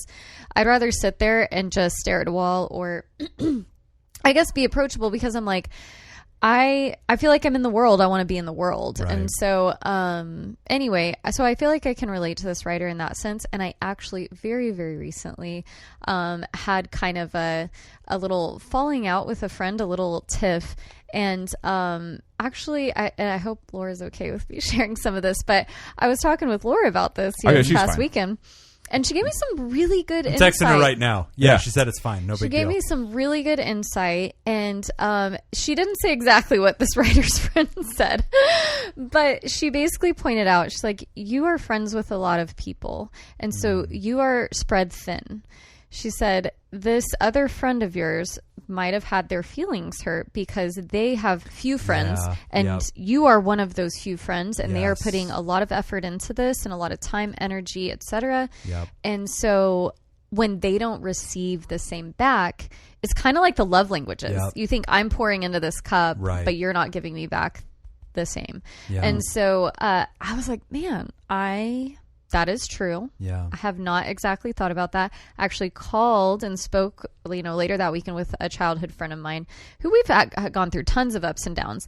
And she was very honest with me too. She's like, yeah, there was like a time, we were in college, you're like going through life changes, all this stuff. You're making new friends. She's like, and probably, you were not like a great friend to the people that you were really close with at one point because you're branching out. You're spreading thin again. Right. She's like, but that doesn't mean you're not a good friend and you aren't trying now. And like, so when the writer says, hey, how do I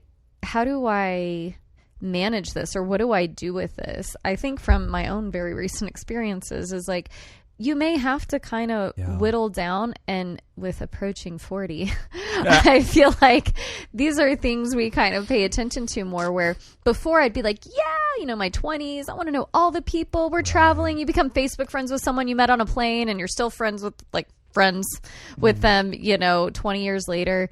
All of that is kind of like, that's not as important anymore. It's more, who do I want to spend time with? Who do I want to spend energy putting into? And like, you're busy, you have work, you have things going on. There's just not a lot of energy left. And maybe you're not there yet, Ryder, because you are still pretty young. You have a lot of energy. It sounds like you're still exploring like a lot of different friendships, but that might be something to think about.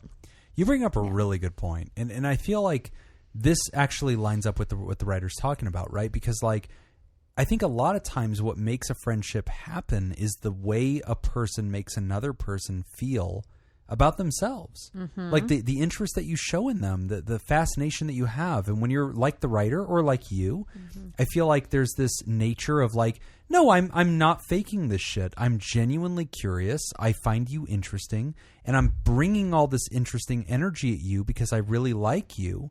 And that's great for the bond. But then for the person who also cares about you, for these other friends, they're looking at the side and they're like, oh, so like that's your new toy, right? Like that's the new thing that fascinates you. I've been in your life all this time, and like I'm being left behind. And of course you're looking at them like, no, we have different dynamics. Like all of you matter to me, but like there's not this sense of exclusivity that I need to like not meet anybody new and have other friends because all the needs are met. Like, no, I'm a Renaissance woman, right? I just find people fascinating. I want to meet people. Renaissance woman, that's me. Yes, or human cocaine, as the writer talks about. So I do think that there's something to that. It's hard when you're an attractive personality, and I'm not to that level that I don't think I'm human crack, but I know people that are like that. They're super high energy, and they are like magnets almost. Yes. People want to be around them. Oh, yeah. And if that person is giving back to you, it's almost like, it is like crack. You're like, oh my God, they gave me attention. Like, we're besties now. But you're just like, nope, you're who I'm kind of pouring into right now. And I don't know. I mean, you brought up the I think you'd use the word extroverted and talked about yourself being, and that's true. I think you're extroverted, and like Nick, I think is ambivert. I consider you an ambivert. I mean, you do have a international podcast, with tens of listeners. And when he goes near a school, there's often an Amber Alert that there goes is out. that as well, and that rhymes. Amber but I do Alert. think that your default posture is you would like to just kind of be off to the side, and that'll happen. But no, I do think that there's something to that. Like I think when extroverts bond to introverts, sometimes, not always, I think the introvert can have this sense of like, oh, this is great because they tend to think of relationships as one-on-one. And so like, this is awesome. I love the energy you bring at me. We're really close.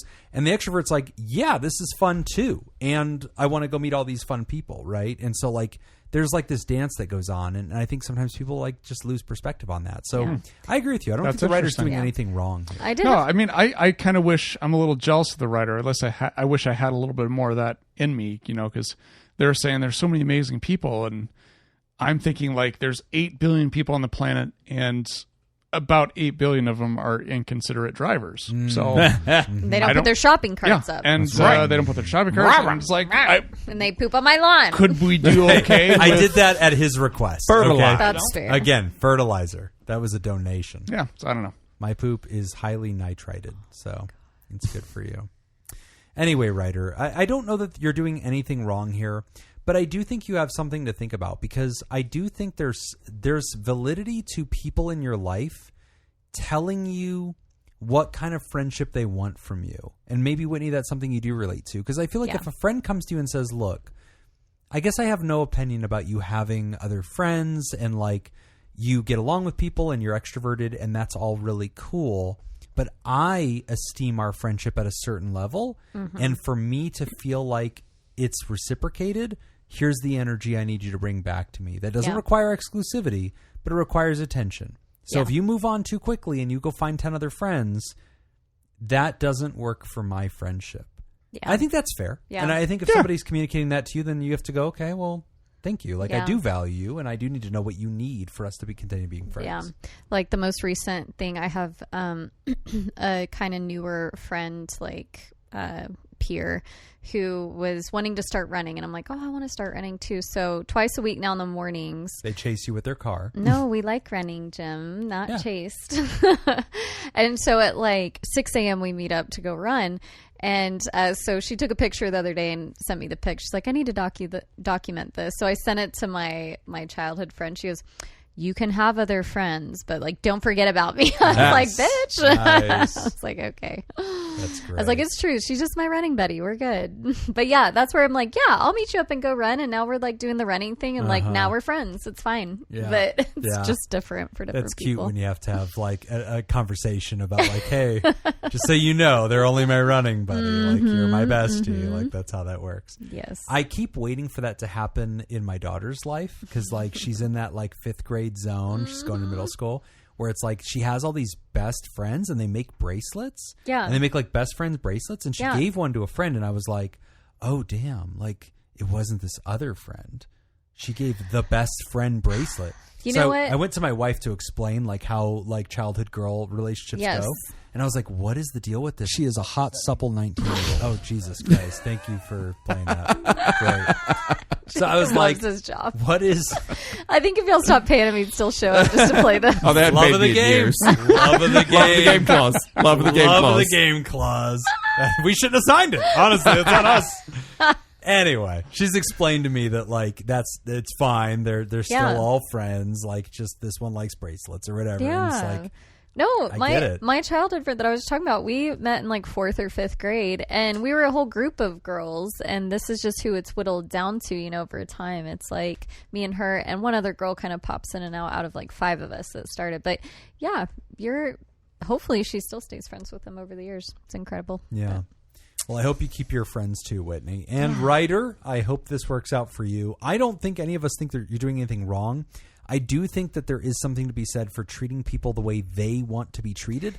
And if you're like this cosmopolitan Renaissance person who can just get out there and make so many friends, keeping in mind that the way that people bond to you may be differently than the way you bond to them. Mm-hmm. And that means you have to honor what they need in their relationship. And if you can't do that, communicate that. Yes, right? Yes. I did have a client not too long ago who is in her early 30s, and she's like, I have this one friend, and she's like that magnetic friend. Mm-hmm. She's like, but she's so busy. She always has like something she's doing, like every night of the week, every weekend. She has so many friends, and we'll book stuff, you know, a month out, and that's great. She's like, but it kind of makes me feel like I'm not as good of a friend to her. Right. She goes, I know I'm not. Like, she's like, I know we're good friends, but it's just hard because she's so well loved and like well liked.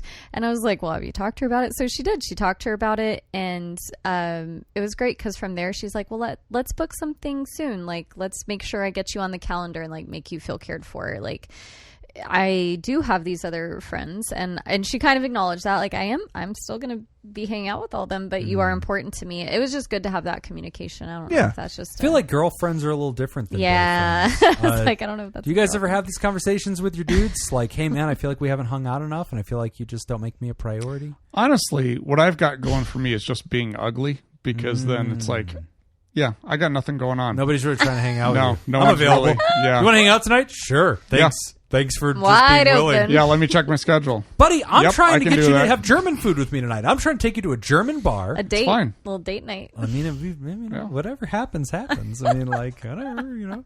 Get the suds in you. You don't know what's going to happen. A little schnitzel, you know. We're just trying to have a good time. That's what I'm saying. I'm open-minded, okay? As a best man should be. All already right, talked we're going about to take getting a quick bent break. overs. And when we come back, we're talking about an atheist exploring God in 12-step. You're listening to Pod Therapy, you Today's godless bitches. Episode is brought to you by Jake Schneider, Belia, Richard Macy, Sonny Boy, Thunder Cougar, Falcon, Scoop, Slurpicay, Motherfucker, Sandra McWaffle, Elena, Gabrielle Adame, Adam, Warren, PK Do Crimes, and Nakier Knightley. And if you'd like to sponsor the show, become a patron at Patreon or Theraproducer, patreon.com/therapy. Boy, it's a good thing Nick got that commercial in under time. Yep. Nailed it. All right, Jacob. Terror management therapy developed by Greenberg, some other guy, and some other person in the 1980s is built on what central empirical finding? A, early childhood bereavement is the primary predictor of adult death anxiety across cultures. Okay. B, humans channel death awareness productively into creativity and cultural productions as a primary coping mechanism. Okay. C, therapeutic progress on existential concerns requires working through rather than avoiding mortality-related material. Sure, as it does. Yeah, right. Or D, subtly reminding people of their own death, walking past the funeral home, writing a few sentences about dying, measurably increasing nationalism, hostility towards outgroups, preferences for luxury goods, and conformity to cultural norms. I have forgotten the question, but it is A. It is D. What's a shame. That's what you said, right? The luxury goods one. Yes. Yeah. Yeah, very luxurious. I learned. Makes sense. Okay. Whitney.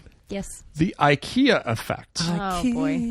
Published in the Journal of Consumer Psychology in 2012 by Norton. Walk them all one way like a river. Loken. Have you ever had the and meatballs? Ariel. Oh, my God. Demonstrated what finding?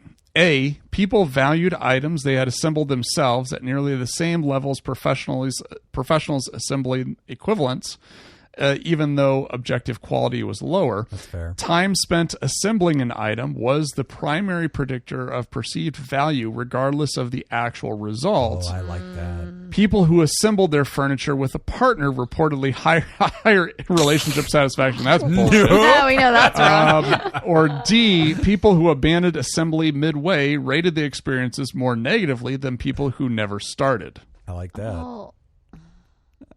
I mean, the last one just seems obvious, but is that what they found? Is that what this particular thing was? I feel like B is the answer. Time spent? No, it is A. Oh. People valued items they had assembled themselves. So labor creates attachment to its products, even when the products are objectively inferior. Yeah, that feels right. Man, I've never felt that way. Yeah. But I get it, yeah. Do you go to IKEA? I've not been to an IKEA in ages. I'm like a secondhand girly. I want to go get my furniture off, OfferUp, the thrift store. Like, I do not want new furniture unless it's something very specific. Like, I need measurements. I need a thing for. But 90%, like this shelf right around the corner there with all my records on it. That's from IKEA, and I think that's the only IKEA thing in the house. But yeah, like. Yeah, I think I need something for record albums. Yes. And IKEA has a line of things for record albums. I'm fine with buying things used from a store where you can inspect it, but like on Facebook Marketplace and shit, this shit's dumb. Like, I spent 4 hours this Saturday driving across town. I had a Then they don't answer when you text them. One in Summerlin, one in Aliante. I had to drive all the way across town because, like, 2 different items, like one was like a vanity for my daughter, one was like a bookshelf. Those are expensive. Neither of them. When I got there and took pictures and sent them in, my wife and my daughter were like, "No, I don't want it." And I'm like, "You fuck this." That's a you problem. Dumbest. I was so fucking pissed. I don't know why you would make that drive. Yeah. They didn't see the pictures before? Yeah. I guess they took their word for it. Like, they had general pictures. Then I got there and I'm like, "Hey, this shelf or like the drawer won't push in all the way. Is that cool?" "No, I don't want it." Ask them about it. I'm not going to fucking talk to this person. Like, it's a $20 thing. I'm driving across town for it. This is the dumbest fucking thing ever. For a $20 thing, I would not ask. I would just fucking build. Like, I'm go there. To IKEA. I'm getting it. I have arrived. And this is what you get. Here is the $20, and here is your new vanity. Yeah, here's your new vanity. Throw it out if you want. I think we are Fuck you, fix it. Yeah. I know. I literally am thinking now in our house, I think one recliner and one chair upstairs in our bedroom are like new. Oh, my office chair. 3 things in our house are new. The rest have been secondhand Facebook Market. Like, I don't want to worry about my furniture. If it gets like spilled on, if it gets torn, like, I see what you mean. You prefer to be worn in a little bit because then you don't care if anything smudges it. That wasn't a $200 chair. That was a $50 chair. Right. Like, all right, great. Okay. I don't hate that. I just don't like the surprise of like finding out whether we're going to fucking keep this thing after I've driven for an hour. Well, that's on you. You're giving an option to, well, I'm about to say a teenager. I guess someone who's not there. Teenager. Yeah. Like, you have driven across. They're not I would invested. argue you were given the errand. I would just complete the errand. Yeah. Right? Why are you taking pictures and stuff? It's like, got it. Got the thing that was you part wanted. of the assignment. It's video call me and show me. Oh, no, then they come with you. Yeah, I'd be like, then you are getting in the car. You come with me. Nobody yes. wants to drive across town. That is exactly what's And that's why I'm not driving across town and then calling my kid and be like, "What do you think, kid?" Did Jim get a question yet?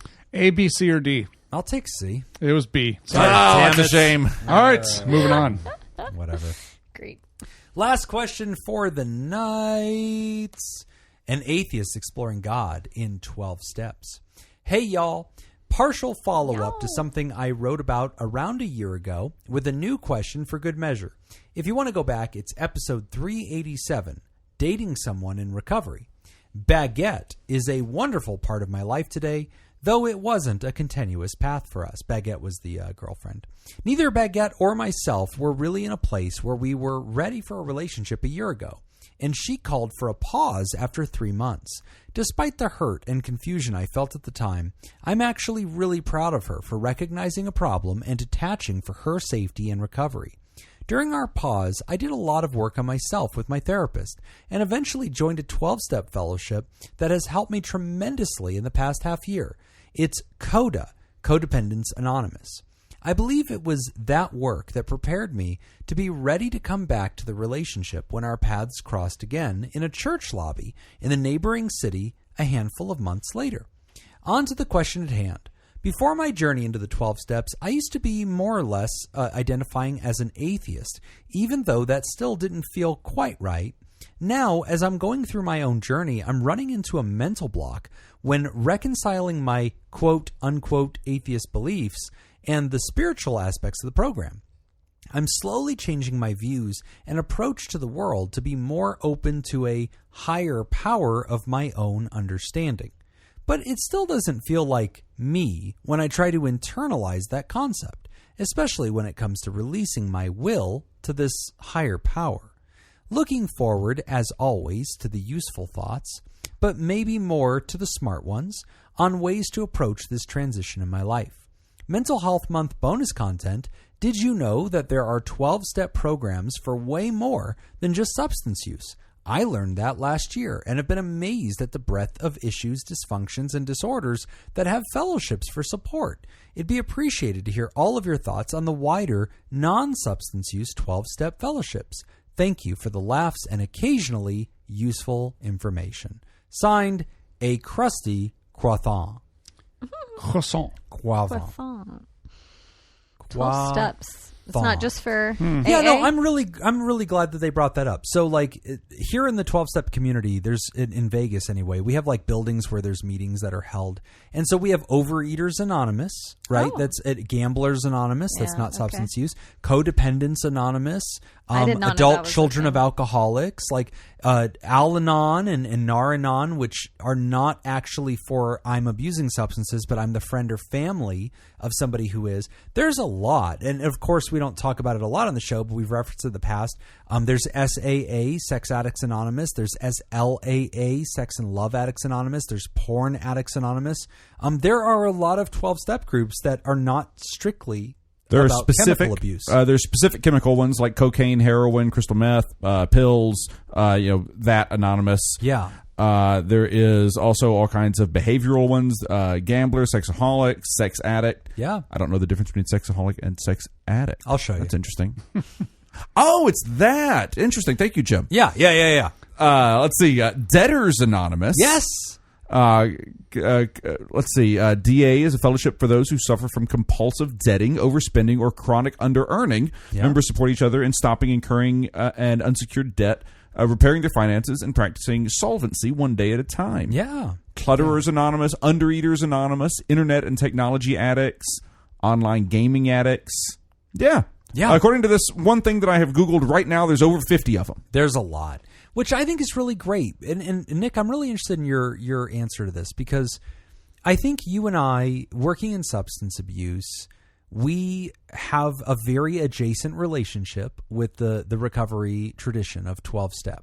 And I think you and I have always practiced a lot of respect for it because we've seen it change a lot of people's lives. And we generally encourage people that if they're willing to give themselves to that method, please do, right? We generally want to see this. But I think that what the writer's talking about is something that you've probably had to have a lot of conversations about because, you're an outward atheist and people have said, well, I don't want to go to 12-step because I don't believe in the higher power thing. And I remember historically being curious how you would respond to that.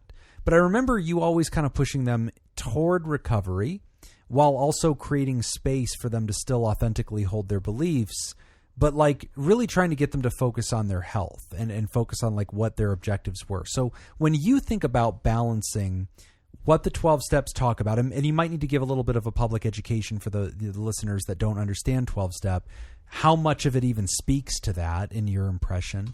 But how do you kind of respond to that? That's tough because there's a lot of things that like I kind of want to jump in and just feel like, well, that's not quite exactly like the 12 steps. There is a big part of the 12 steps, which is understanding that you are powerless over this thing. Yeah. Mm-hmm. And giving yourself over to a higher power. Mm-hmm. Okay. That's the piece that now, although that one piece isn't said in every one of the steps, right? It's the main theme. It's the first step. Yeah. Yeah. So accepting that you're powerless. Well, accepting you're powerless. But then the other thing is giving yourself over to a higher power. Yeah.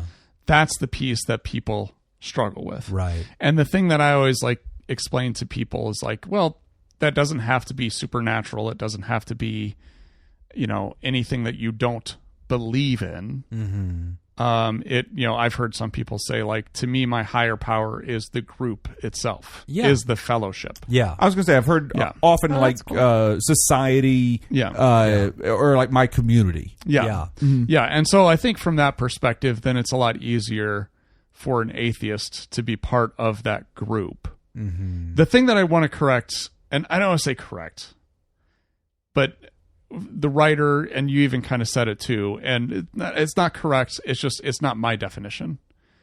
But atheist to me has a definition. It's like when you say atheist beliefs, that doesn't make sense to me. Okay. Right. I see.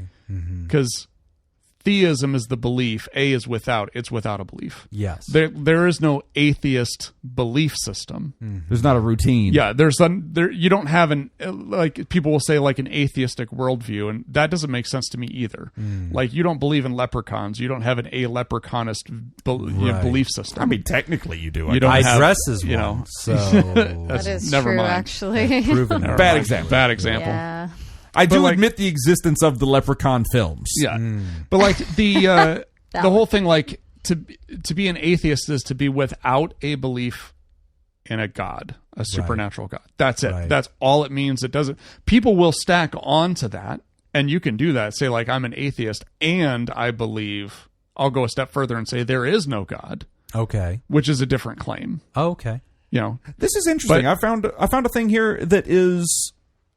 It purports to be the original 12 steps of Alcoholics Anonymous. Okay. And step 2 says that originally it was referred to as hope, and that step came to become that there is a power greater than ourselves that could restore us to humanity, but that it started as just not humanity, sorry, sanity. Yeah. But it started as simply the hope that sanity could be restored.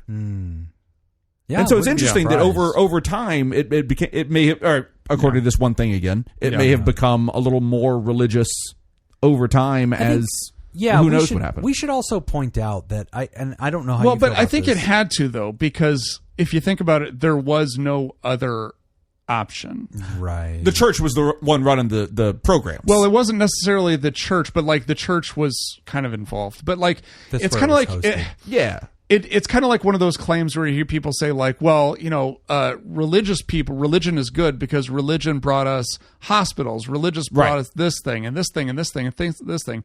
It's like, yes, that is 100% true, but also it was the only game in town. It was an institution. There was nothing what you're else. Describing as organized humanity. Well, no, there were no other options at the time. Right. So, like, I mean, of course, a program like a 12-step was going to have some sort of religious or faith-based background because that's all there was. Yeah, it's a good point. Yeah. And also, I think one of the things that often, and this is something I think is really important to say, I have had lots of people over the years that need to get help, right? Especially with substance use. They need to get help. They need to go to Al-Anon. They need to go to AA or NA.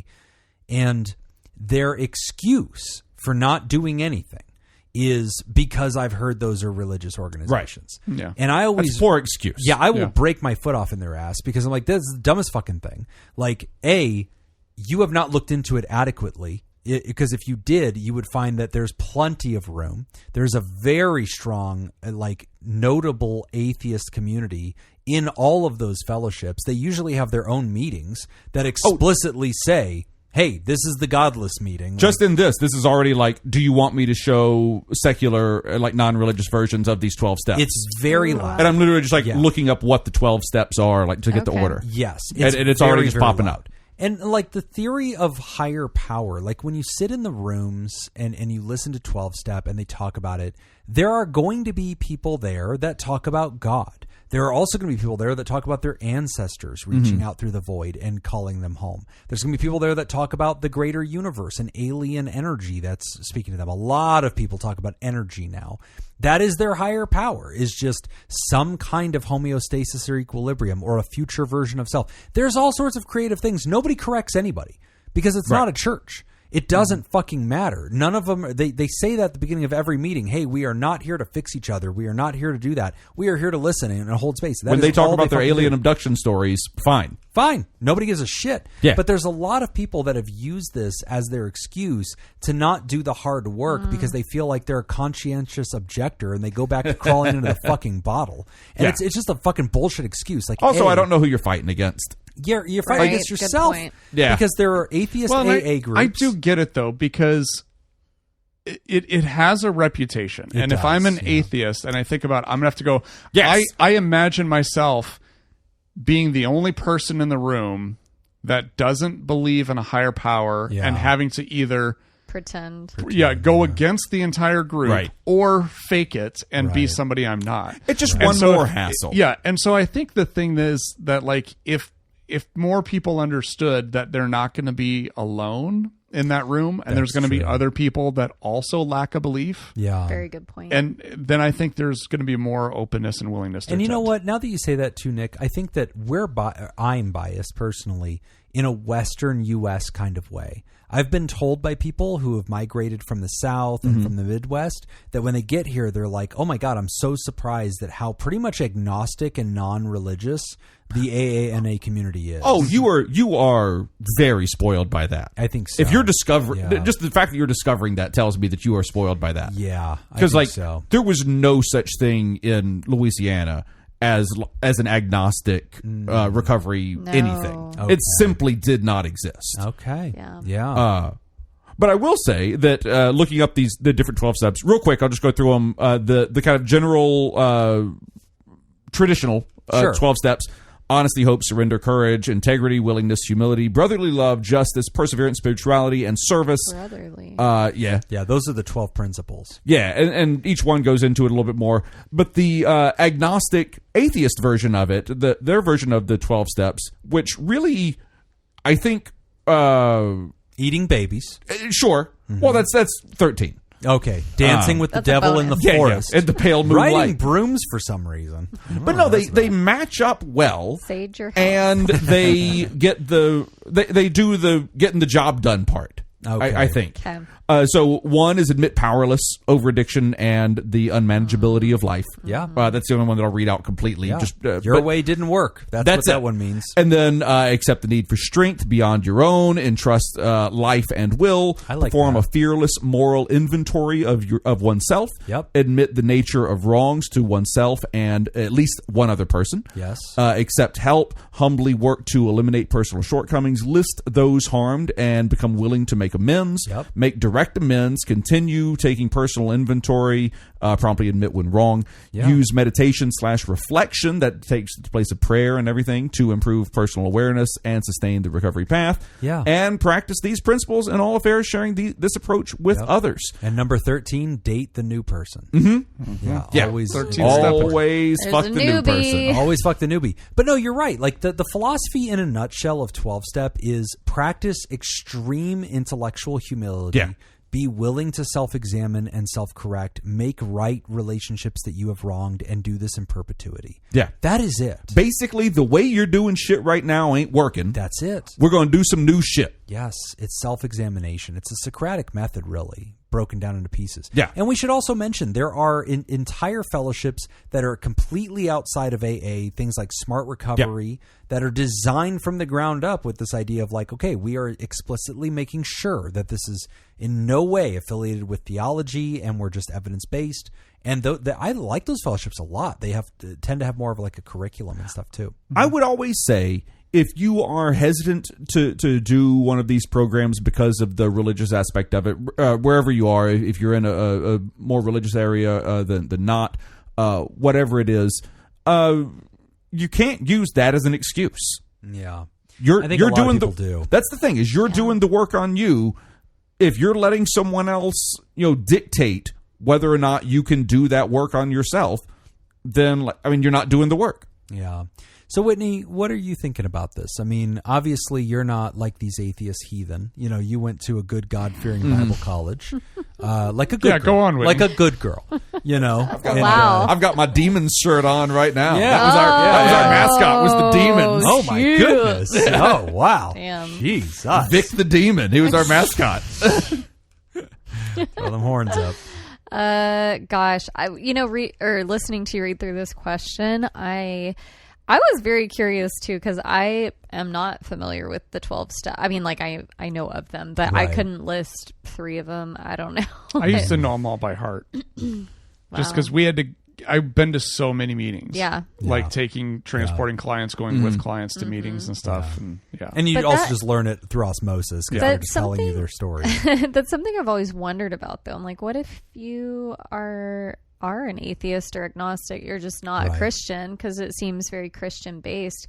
How does that work? And I guess maybe we are very spoiled here in Las Vegas, but let's say, I'm transported back to Dallas, Texas or wherever, and I want to attend a meeting there. I mean, do you think like those meetings, are there certain meetings that like advertise as less religious, or they don't advertise as it, Christian? But like this is the thing, they like do though whenever sometimes in the directory they'll be there as an atheist meeting, but like a lot of them, whenever I've worked with clients and they were hesitant and they wanted to go try a meeting, I would always say like, okay, do me a favor though, commit to 5 different meetings. I like that. Don't go to one and then come back and say you hate it. Also, don't go to one and say you love it either. Like go to 5 different meetings, because you have to understand one meeting ain't going to change your life. Well, exactly. And every meeting is going to have a different crew. And that's why people find home groups. Yes.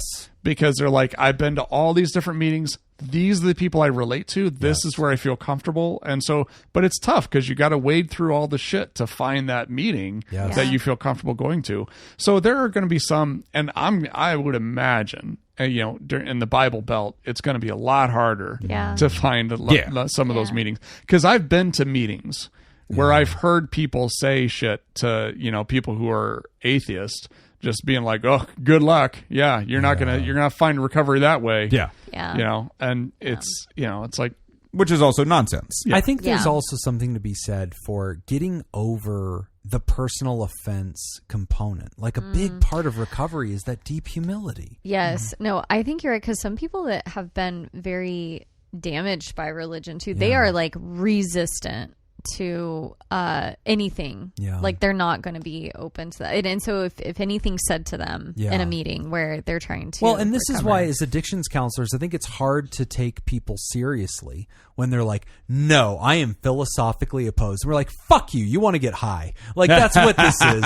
Don't give me some fucking lecture like you're some highfalutin, I am philosophically opposed to not being high. That's what it is.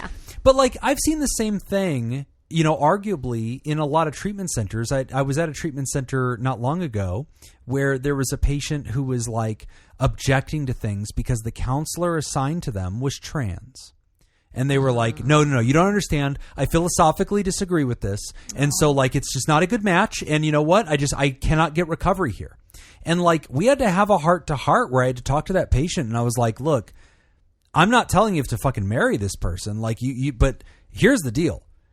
If you want to fucking not die, because that's what addiction is, right? It is a progressive, chronic, and terminal illness. If you are not taking it seriously, then you're going to fucking wash out of here because your counselor's trans or religious or whatever the fuck your objection whatever is. Your excuse and you're not going to is. get any goddamn recovery. Yeah. But if you had fucking cancer and the surgeon was Hindu and you're like absolutely against it, you wouldn't give $2 because you take seriously the fact that you are dying and that you need their expertise. Yeah. As long as it wasn't a woman. As long, obviously, Jacob, don't be ridiculous. Because practice medicine. My God. Well, but I'm going to push back a little bit on that. Okay. Not necessarily. Women don't practice medicine. Yeah, don't be ridiculous, Nick. Not necessarily the trans thing, because I see that as being a little bit different. Because like the trans therapist is not trying to convince the person to become trans or change their gender. Right. Whereas like, I think that's the big thing with, especially in AA, where you've got like, well, this is how I got clean. I got clean because I turned my life over to God. I see. Therefore, this is how you need to do it. That's okay. I think that's a different thing. And I do think too, and to kind of push back on our field, we get lazy sometimes. Yeah, and I think sometimes we're really quick to find excuses and to be like, okay, this person has brought up a sincere concern. And it's easy for us to say, well, then you don't want it. I guess you just don't want it. You're right. You got to be serious. You're not ready for recovery then. If you're not willing to do it our way, then you're not ready for recovery. That's not fair either. That's fair. Know? Yeah, you bring up a really good point. There's definitely a negotiation between figuring out what stage of change the patient's at, finding legitimate excuses, but then routing them towards solutions. And when anybody just throws their hands up and says, oh, well, I guess I'll just go back to the gutter, fuck you. Mm-hmm. Like, if you have to park at a weird-ass AA meeting because that's the only one in your neighborhood for a little while, I guess that's what you have to do. Well, part of it is just kind of calling the bluff. Yeah. You know, because like if I had a client who was like, nope, I'm not doing 12-step because it's all religion-based, blah, blah, blah. If I think that they don't want to do this because they are just wanting to get high and continue their addiction, I could say, hey, you just want to get high and you're continuing your addiction. And then what is going to happen? Yeah. All I'm doing is creating a wedge between me and the person I'm trying to build a rapport with. Sure. That's not going to help. No. So in that case, what I'll do is I'll call their bluff. Say, hey, I'm not going to force you to do that. I was able to find smart recovery. Right. It's not very hard. Yeah. All right, let's go to this one then instead. Sounds like you've decided that this is what you need. This one Here will you work. go. Okay, cool. This one is a 45-minute drive. Yeah. But we can go to this one. So, you know, I mean... And they definitely have Zoom meetings now all over the world. So that's true. Out of excuses.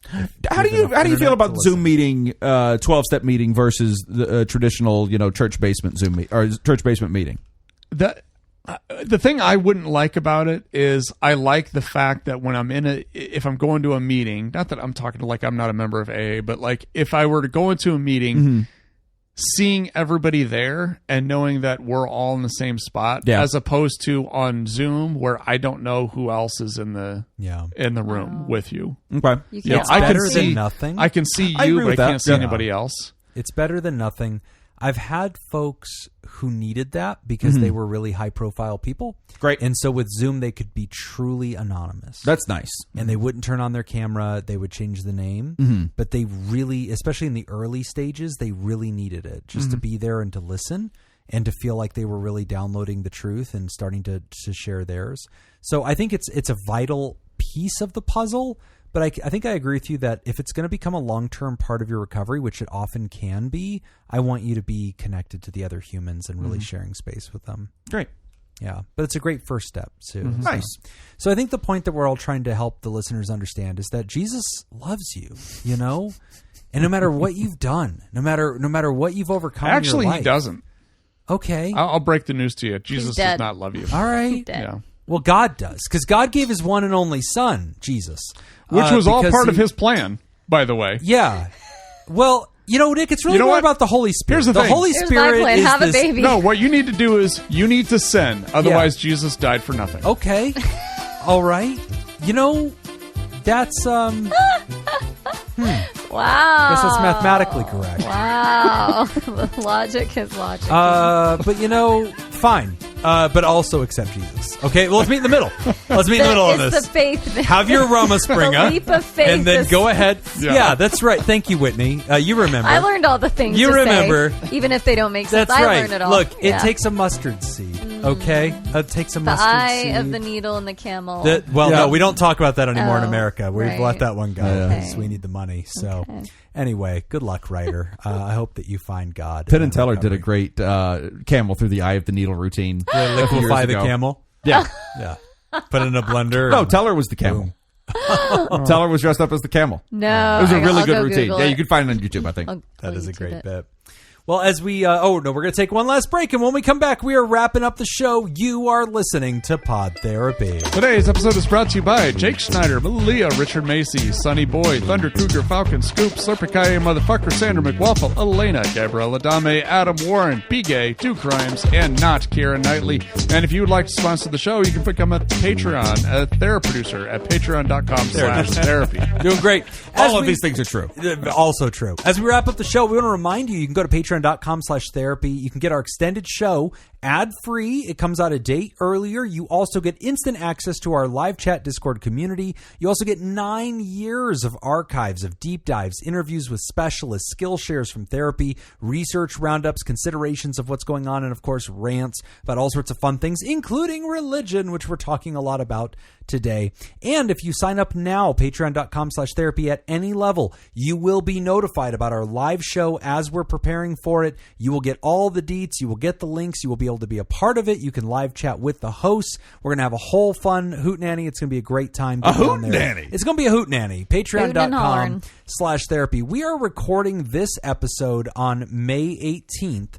So it's a week early. And so what that means is if you have signed up at patreon.com/therapy after May 18th, we will be thanking you in our next episode, but we can't thank you today. But we are super grateful that you are signing up. Many of you are renewing your year-long memberships with us at higher levels. There have been a lot of TheraPals who have been jumping up a level just to go and say, why the fuck not? Let's do this. Instead of $1 a month, which just gets eaten by Patreon, kicking it up to $5 and just giving something. Don't do $1 a month. If you got to, you got to. If you're doing $1 a month, kick it up to $2 a month. At $1 a month, Patreon makes all the money, and the show gets a little tiny, get a taste. A couple of cents, honestly. Nothing on that one. But you know what? Fuck the man. Stick it to the man. Increase your Patreon. We'd like to thank the benevolent, revered, generous, and flagrantly pro-therapy diehard who loves you all so much they give to Hertz, our Thera partner. Pick it. And we want to thank our bosses, the mysterious and shrouded Illuminati members of the fan club, our Thera producers. Thank you, Jake Schneider, Myra, Robert Brownie, Jr. Mint, Smitty Scoop, Richard fucking Macy, Judy Schneider, Malia, Leon Kassab, Carolyn Albert, Kevin Chamberlain, Tess Miller, Dan Martin, Sammy Scoop, Slurpy Kaye, motherfucker, Ben Stanley slapping your face, Sarah Smith, Adam Hathaway, Byler T, Mike Helm, Oscar Swanrose, Paris, A Sunny Boy, Darren Cunningham, Lib, Sandra McWaffle, Team Monaco, Thunder Cougar, Falcon Scoop, Heyo, Hannah Marie, Andrew Langmead, Emma, Tonka, and Pony Soprano, Alina, Brady Malachek, Chick-fil-A, Gabriel Adame, Sean Sutherland, Max a Ginger Scoop, Chad Mag, Adam Warren, Inkala Prince, Sam Cohn, Be Gay, Do Crimes, Ellie O'Dare, Not Keira Knightley, and Amy Aardvark. And if you'd like to hear this episode uncut and unedited, and why wouldn't you? And enjoy our spontaneous side projects, go to patreon.com/therapy. And thank you for supporting mental health. That's all the time we got for this week's session. I want to thank our landlords, SJ and the Ruckus, Scenic Koi Pond Studios. And thanks to those of you who contributed to our show today. We really appreciate it. But remember, Pod Therapy isn't something to keep all to yourself. Share the episode with the world. Tag us on the socials when you do. It's at PodTherapyGuys on Instagram, Threads, and Twitter. It's /PodTherapy on Facebook. And don't forget about all the extra goodies at patreon.com/therapy. And if you want to submit a question to the show, you can ask anonymously at podtherapy.net, email us at podtherapyguys@gmail.com, or click the link in the episode description to be taken to our anonymous Google form. I'm Nick. I'm Whitney. I'm Jim. Thanks, and we'll see you for your appointment next week. The best man. The better man. We'll see. There's a Patreon level where they can buy my spot, though, right? No. There's a number. Well, he's from Iowa. Well, there's a number. He'll take it. I'll talk it over with Laura. Is there a number where Patreons can get into the wedding? Not as a guest, but in the party? I actually brought that up to Laura. I was like, I think we can make some money. I know where this on went. Yeah, you can pay for the honeymoon for sure. There's people that will absolutely chip in. Apparently, she does not want to turn this into a joke. Interesting. Weird. Interesting. Yeah. That's not the Laura I thought you were marrying. I did not see that coming. No, honestly, I'm not sure which Laura he's married. There are a lot of people around all the time. A lot of Lauras. Yeah. A lot of them I grew up with, too. A lot of Lauras. Apparently Goodbye, we grew up- everybody. A lot of people that Nick's fucking. That's true.